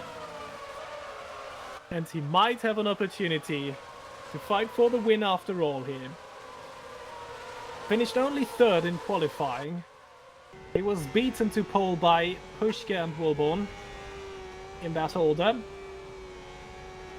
Didn't have an opportunity at the race start to make it past. Puschke had to wait for the pit stops. And once again, Wilborn will be leaving it very, very late indeed. Meschede will have watched. Wilborn puts the hammer down, and he does so right now. And Poland is already alongside Ruben Meschede. They go into Santivot. Pascal Poland is trying to get back at Meschede. Meschede slams the door there on the outside. He's ahead of Pascal Poland. Exciting restart there. Puschke against Murno in the background. This time things seem to remain clean.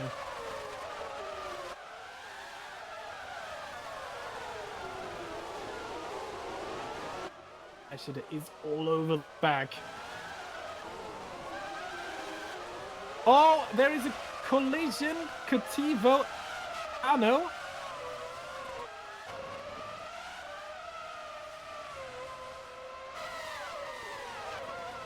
A bit of drama there down at the Löws hairpin. Kativo therefore back in the points.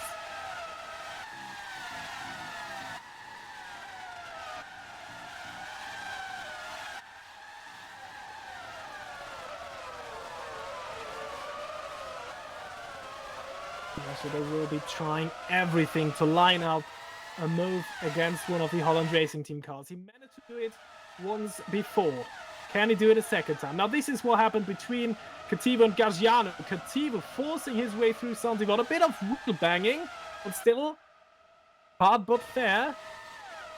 Kativo ahead of Gargiano now. Through Casino Square they go. And then something must have happened. Oh, a very, very late launch by Kativo. There is contact, and then... Okay. Hard to see there because the Armco was in the way. There was contact. What's going on here? 3 wide through the tunnel they go. Poland's Wilborn and Meschede who will come out on top. Oh, it's Poland's missing the chicane, having to let Meschede go past. Puschke pulls through, Murno goes through, Poland is down to 5th. Did Wilborn try to slow them down there to get Poland's up to second? If he tried that, that certainly did not work. Poland's missed the chicane there, losing 2 spots instead of gaining 2. He was trying to pull off a double overtake into Nouvelle Chicane, so he paid the price. He's down in 5th now. And Philip Puschke back on the podium.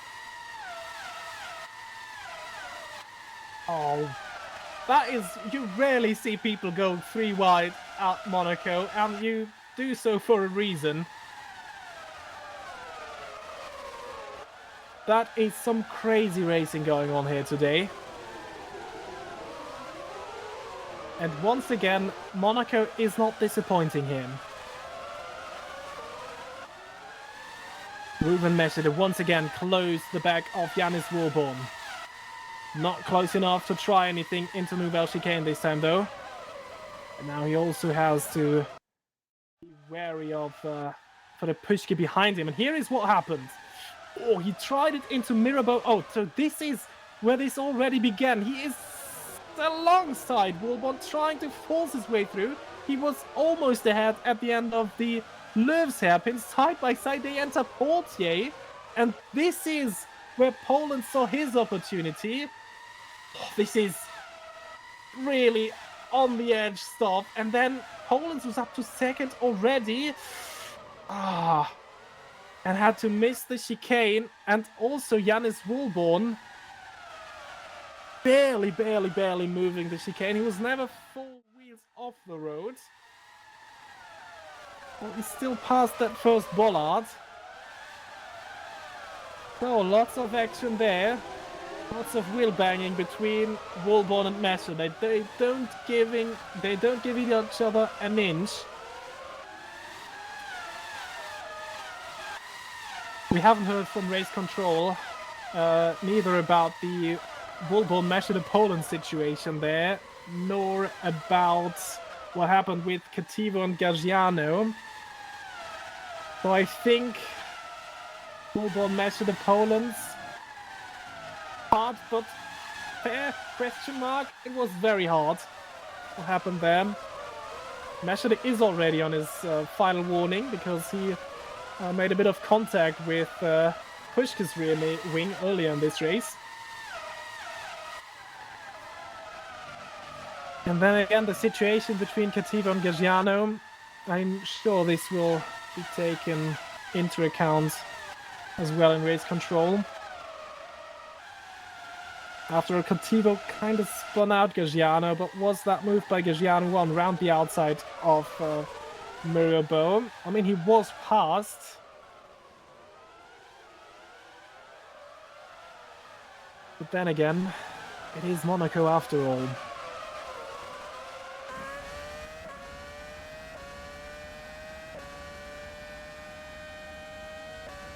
So things have calmed down here at the top. For now, it is once again the 5-way fight that we had for pole position as well.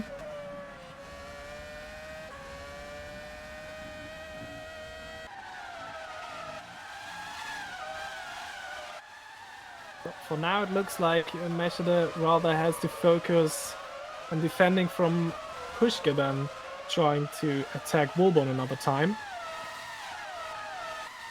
Now there might of course also be a bit of damage to Meshede's car that we can't see from the outside.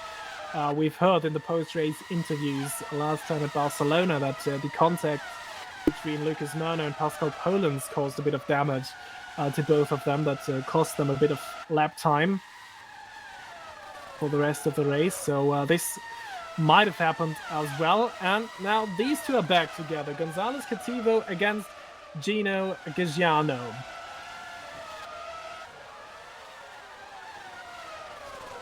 This is where Gargiano had a massive lunge down the inside of Gonzalez Cativo at Mirabeau.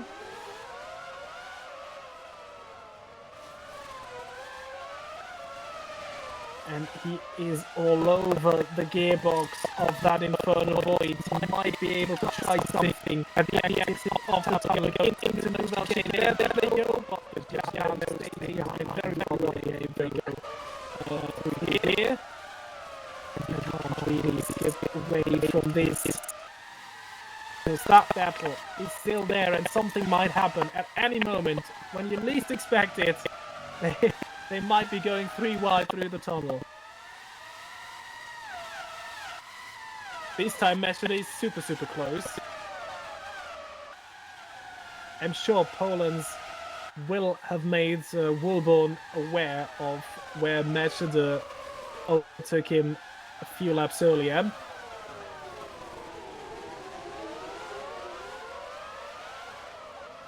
So Woolborn will be making sure to line up his exit out of Sandevot perfectly.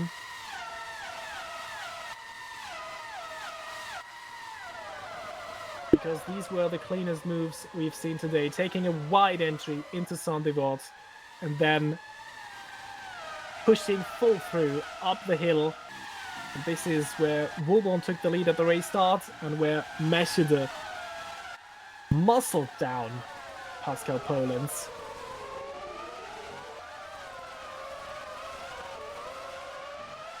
And once again, Pushke is very close to Ruven Meshede.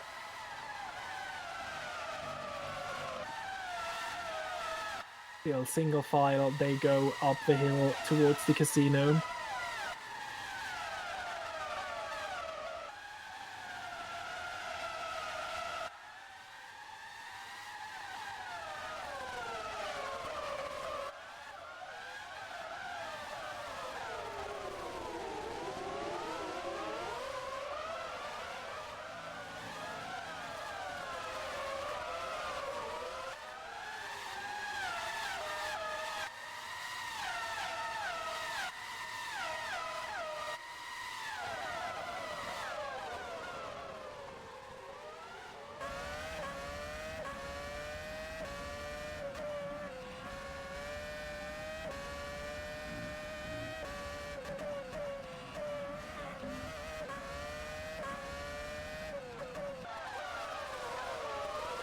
Now the question is also, which way does the pendulum swing tire-wise? Now, Woolborn is on the theoretically slower medium tire.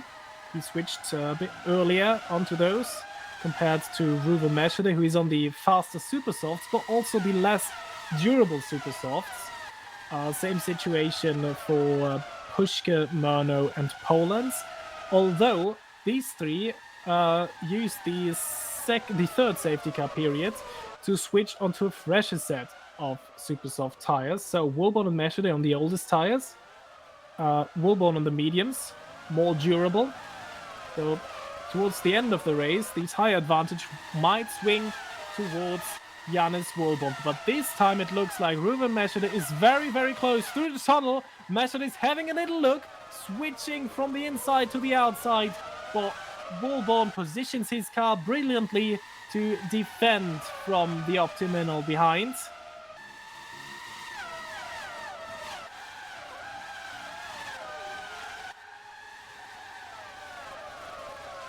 And Meshede remains in second.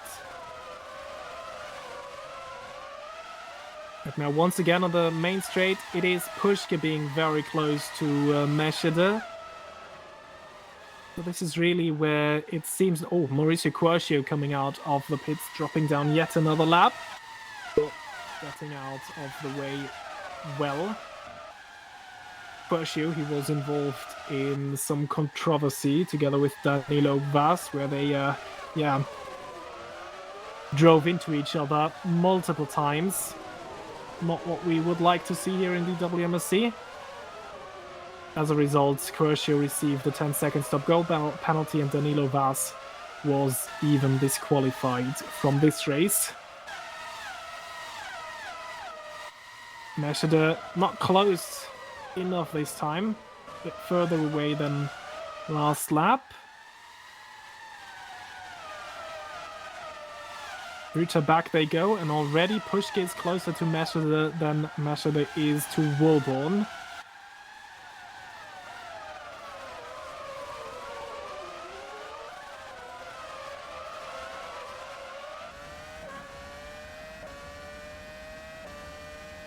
Now Meshede can open his rear wing, but it is not that effective here in Monaco. The drivers told us it was very, very effective at the last race in Barcelona, where it, really gained you 4, 5, 6 tenths even on the long main straight there. Here, I presume the advantage is not nearly as much.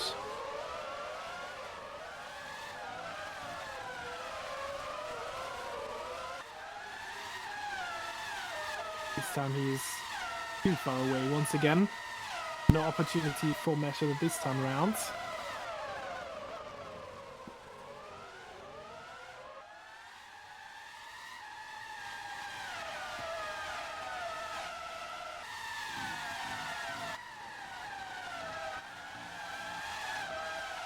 Now, what is interesting is Benton Reader and... Oh, Lucas Murno having a little look into Russ Kuss against Philip Pushka. There was contact.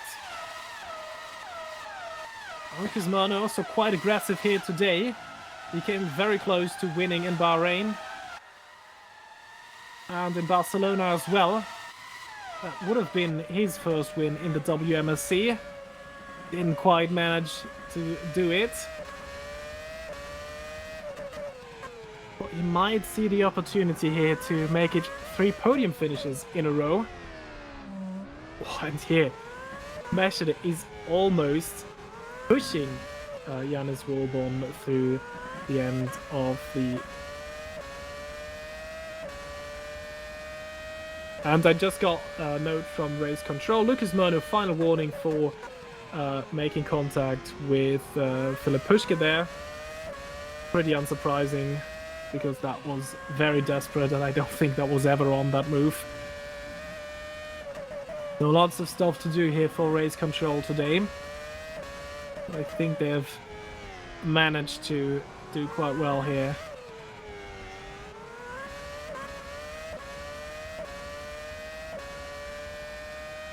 Reaching out penalties when necessary, but not being overly harsh. After all, this is Monaco. And there's contact aplenty.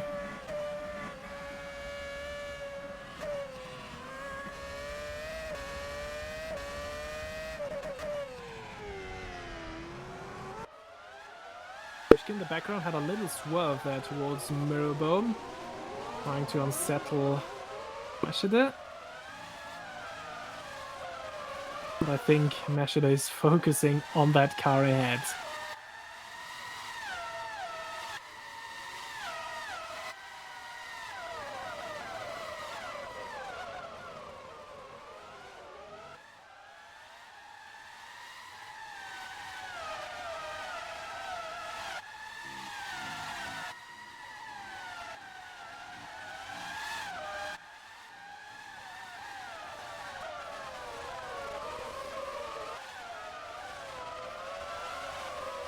Who can stop this man? Jannis Wilborn.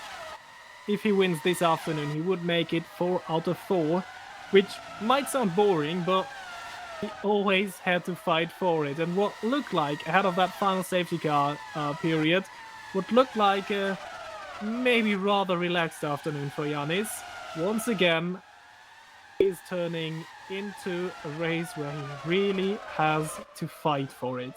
And he has done brilliantly so far. He kept the overview in this very, very hairy situation with Ruben Meschede and Pascal Polens, his teammate, close after the final restart. He kept his head clean, and with 9.5 laps to go, he looks like he could really, really, really pull off the perfect start to this season.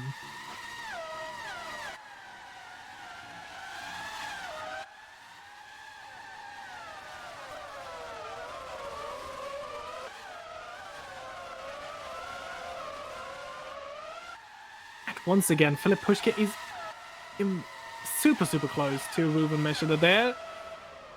But that main straight is just too short.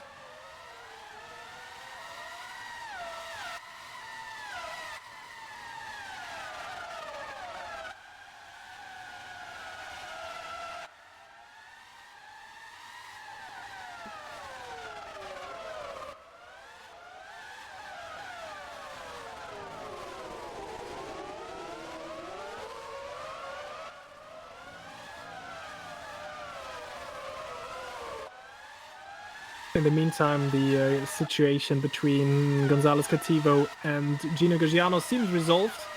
The gap is over 1 second. Gaggiano is still quite close to Cativo, so the Infernal Void Driver can't afford to make any mistake. As they're still running quite close together, but there is no immediate danger for Cativo right now from Gino Gaggiano. There was no further action regarding their clash on the last safety car restart.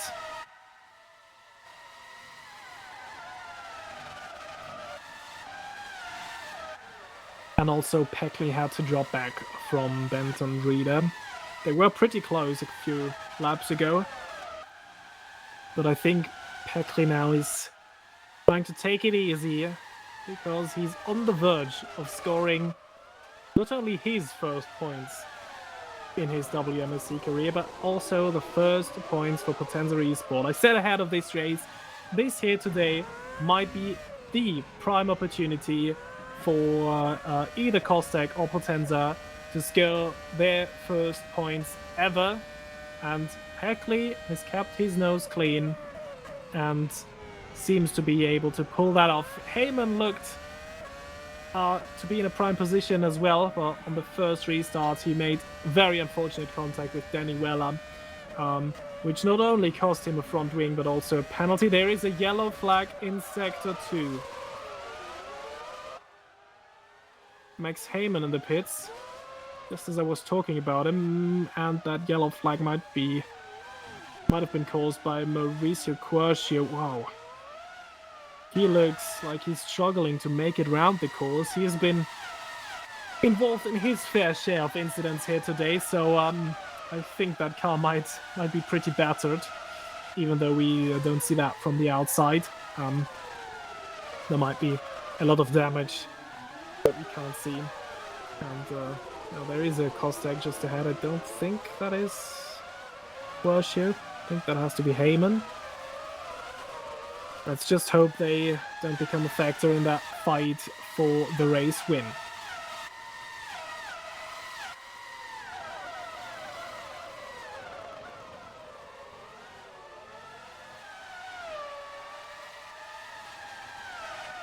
Yeah, as I said, Heyman will be biting himself after that mistake on the first safety car restart, because he was ahead of Peckley. He seemed quicker than Peckley ahead of that mistake. He was on the great strategy that Pascal Polens was on, by stopping very early, trying to make it to the end with that one pit stop and the early tire change.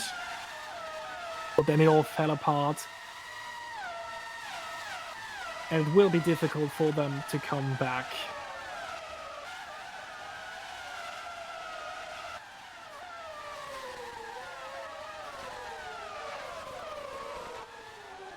Oh, in the background it looked like Polens might have a little go at Lucas Murno there, towards Mirabeau.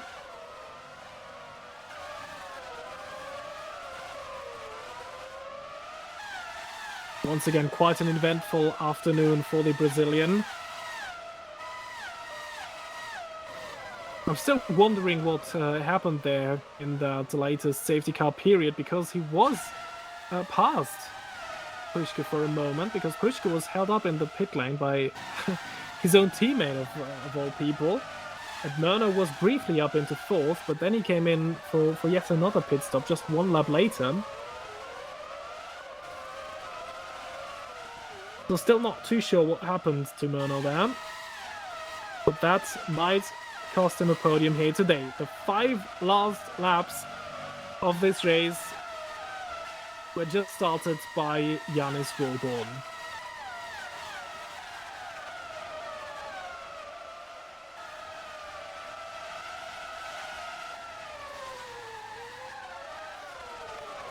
By the way, the fastest lap, because there is an award for that, cash prize is on offer for whoever had the fastest laps at the end of the season, and every driver is eligible to set the fastest lap at each race. Oh, hang on. Meshida looked like he was gaining there on Yannis Wolbol, but not enough to make a move. Back to the fastest lap award, and right now, as I see on the live timing, the fastest lap actually belongs to Lucas Murno, a 1:11.1.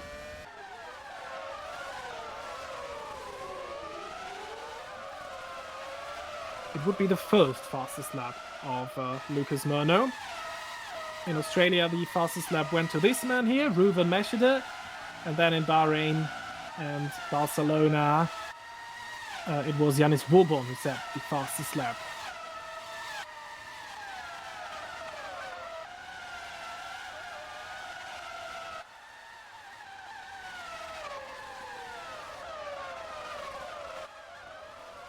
So now once again, the leading quintet, is that a word, are arriving at another back marker.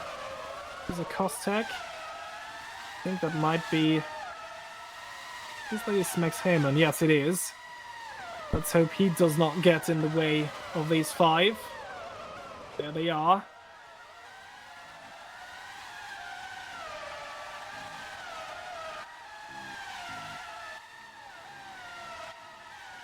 At least one very positive thing is that we haven't seen too many back markers impeding anyone this race. There was a little situation, an unfortunate situation in qualifying, where Victor B got into the way of Daniel Benton-Reed at a very quick lap. But it doesn't even seem like Wolbon is gaining much. I think Wolbon might be taking it quite relaxed. Heyman's last lap was a 1:12.3. The last lap of Yannis Wolbon was a 1:12.1. Compared to Wolbon's fastest lap, which was a 1:11.3. So I don't know if this is everything that is left in the tires, or if Wolbon is just taking it slow there, just being quick where he needs to be quick. Remember the amazing defense at the San Marino Grand Prix 2005 with Fernando Alonso against Michael Schumacher. Wolbon might be doing quite a similar thing here as well.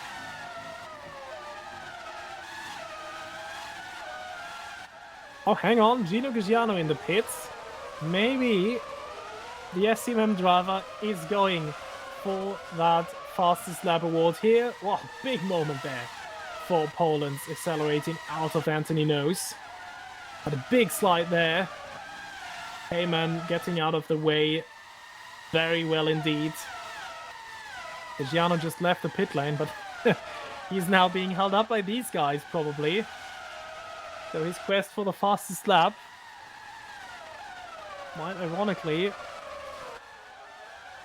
be hampered by the leading 5 cars. There he is, Gino Giugiano.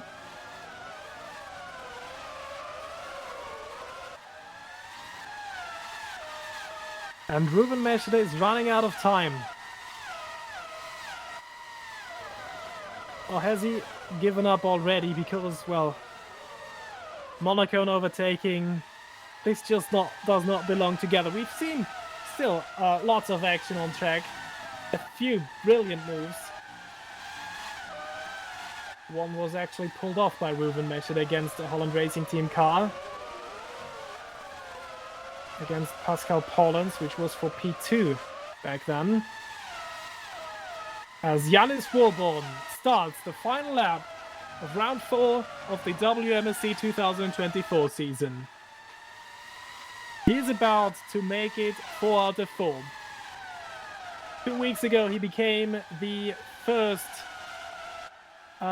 3 times in a row race winner in the WMSC, and he might be extending that streak to 4.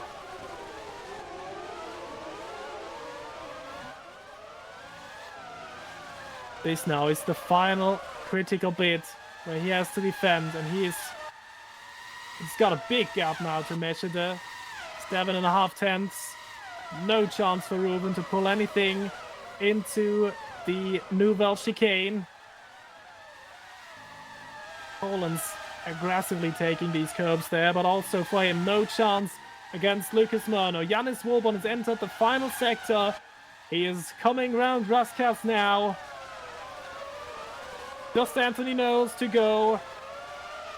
Yannis Wolbon becomes the first time 4-in-a-row race winner in the WMSC. Congratulations to Yannis. The perfect start to this season is complete. Great comeback for Ruben Meshid also. He finishes in second, and Philip Puschke from pole at least finishes on the podium. Well done to Philip as well. Murno fourth, Poland's fifth. Murno's parked at Saint-Devote. Pascal Poland's drifting round Mirabeau there. Daniel Benton-Reed, also a nice recovery, continues his point scoring streak. And Gabriel Peckley, congratulations to him. The first points for Potenza Esports were scored by Peckley here today. Finally, they enter themselves onto the scoreboard, and well, a bit of relief here for Infernal Void as Gonzalez Cativo comes around the final corner. Also great recovery for him. He scores his first points of the season after a emotional roller coaster of a race once again for him. He scores the final point today. Gino Gugiano in the pits. I think he's given up on the fastest lap as well. Max Heyman in the pits. Mauricio Curcio 4 laps down. Everybody has finished their race now. And we're now waiting for the top three to join this channel for a quick interview. So, Wolborn from Meshida and Puschke. This is the podium today. And it was the chaotic race at Monaco that we expected. And let's just wait for the top three once they had a little time to relax and to take their cars back to the pits. For a quick interview, Wolborn will, of course, increase his gap in the championship. It will be 40 points that he has scored today. And these are the provisional results of the fourth round of the WMSC here in Monaco. Yannis Wolborn wins ahead of Ruben Meshida and Philip Puschke. Lucas Murno comes home fourth. And it is Pascal Poland's disappointing race for him. What looked like a safe P2 that he would finish today is only a fifth place in the end. Daniel Benton-Reed sixth, Gabriel Peckley seventh, Gonzalez Cativo eighth, and Gino Gugiano outside of the points in ninth. Max Heyman finishes 10th for Kostek. Mauricio Curcio, the last car that is classified, in 11th. And then Matheus Machado, Danny Weller, João Fernando, Victor B, Jendrik Beerhoff, and Mark Jordan did not finish. Danilo Vaz was disqualified from this race. So, Yannis and Ruben have already joined us. So let's start with you, Yannis. What a race! How was it for you from the front? How did you see this race, and did you get anything of the chaos that was going on behind you? Yeah, it was a tough one. In the first half, I slowed down a bit. I can save my soft tires. I can take my medium to the end because I didn't test super soft. So with the incident there, I had a bit damage. You can of course imagine how the mood was in a general with Pascal. Yeah, I can very well imagine that.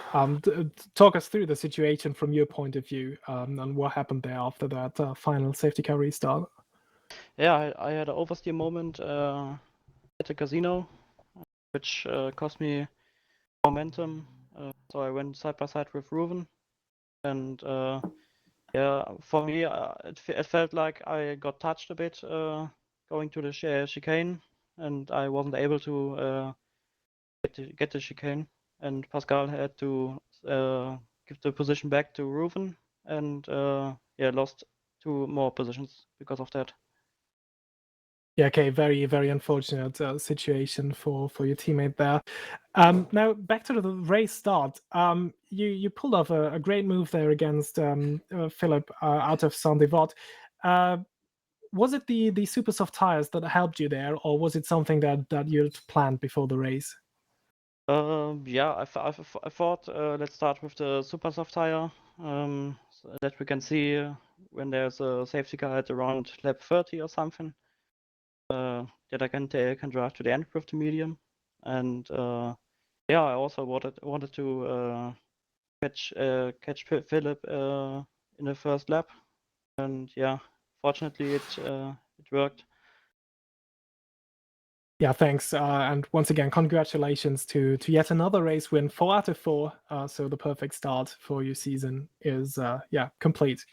Now, Ruben, to you. Welcome back to WMSC. Welcome back to the podium. Now, you also were involved in that situation after the final safety car restart. Talk us through it from your perspective. Yeah, I mean, as Janis said, he got a oversteer, and I saw my chance there because it's not very easy to pass in Monaco, and then it was a bit like bump drafting nearly, but in the end, I would say unlucky for Pascal as his game cost him like P3, and yeah, it was a fun race. Many battles, did actually pull off one overtake, and yeah. Yeah, and what an overtake it was. So really making use of these fresh tires. Now, how was it with the super softs towards the end?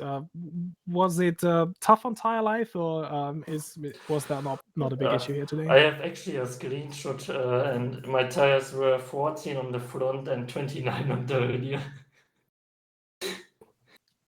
So they Okay. were pretty dead, and it was not great to dive in the last laps.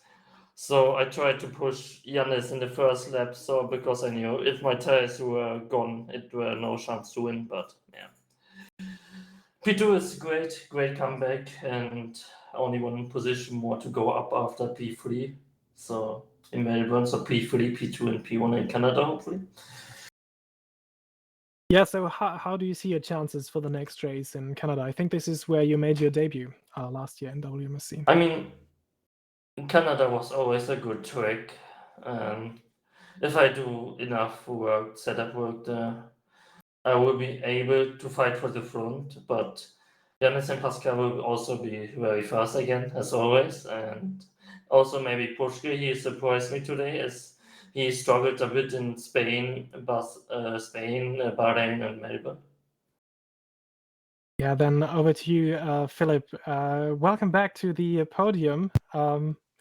What a topsy-turvy race for you. You were, I think, down in 5th at some point. At least you managed to recover to the podium. But talk us through that qualifying lap. That was really amazing what you pulled off there.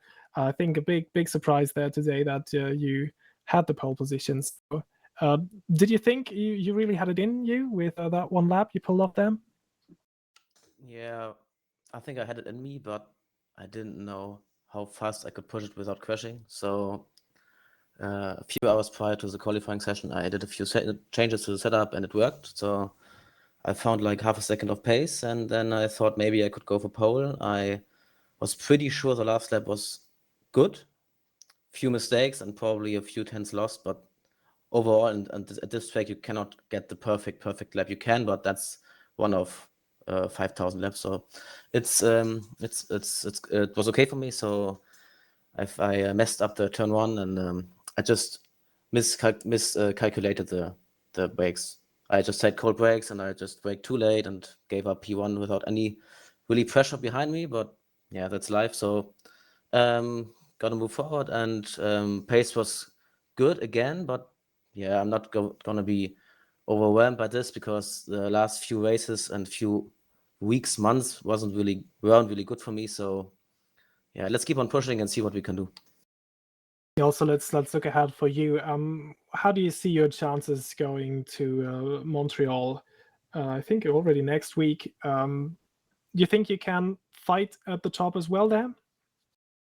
Yeah, we'll try. I mean, I'm always trying as everyone, but I think with the setup changes and probably a bit more motivation back again to do some laps to get them practice in, should be better. I mean, I know that I'm not a second off pace, so I can always get a few tenths out of it by practicing. So let's see and hope for another very, very good fight. Yeah, thanks to all three of you, and congratulations once again for the podium here today. Yeah, as I already said, see you all next week, where we'll be racing at Montreal. If you didn't catch all of the action here today, the VOD of this stream will be available on IBOS YouTube channel tomorrow or in 2 days at least. And yeah, see you all next week already, when we go racing at the Circuit Gilles Villeneuve in Montreal, Canada. And then also Ash will be back, so I won't have to do it all alone again. So yeah, see you all there, and goodbye.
Do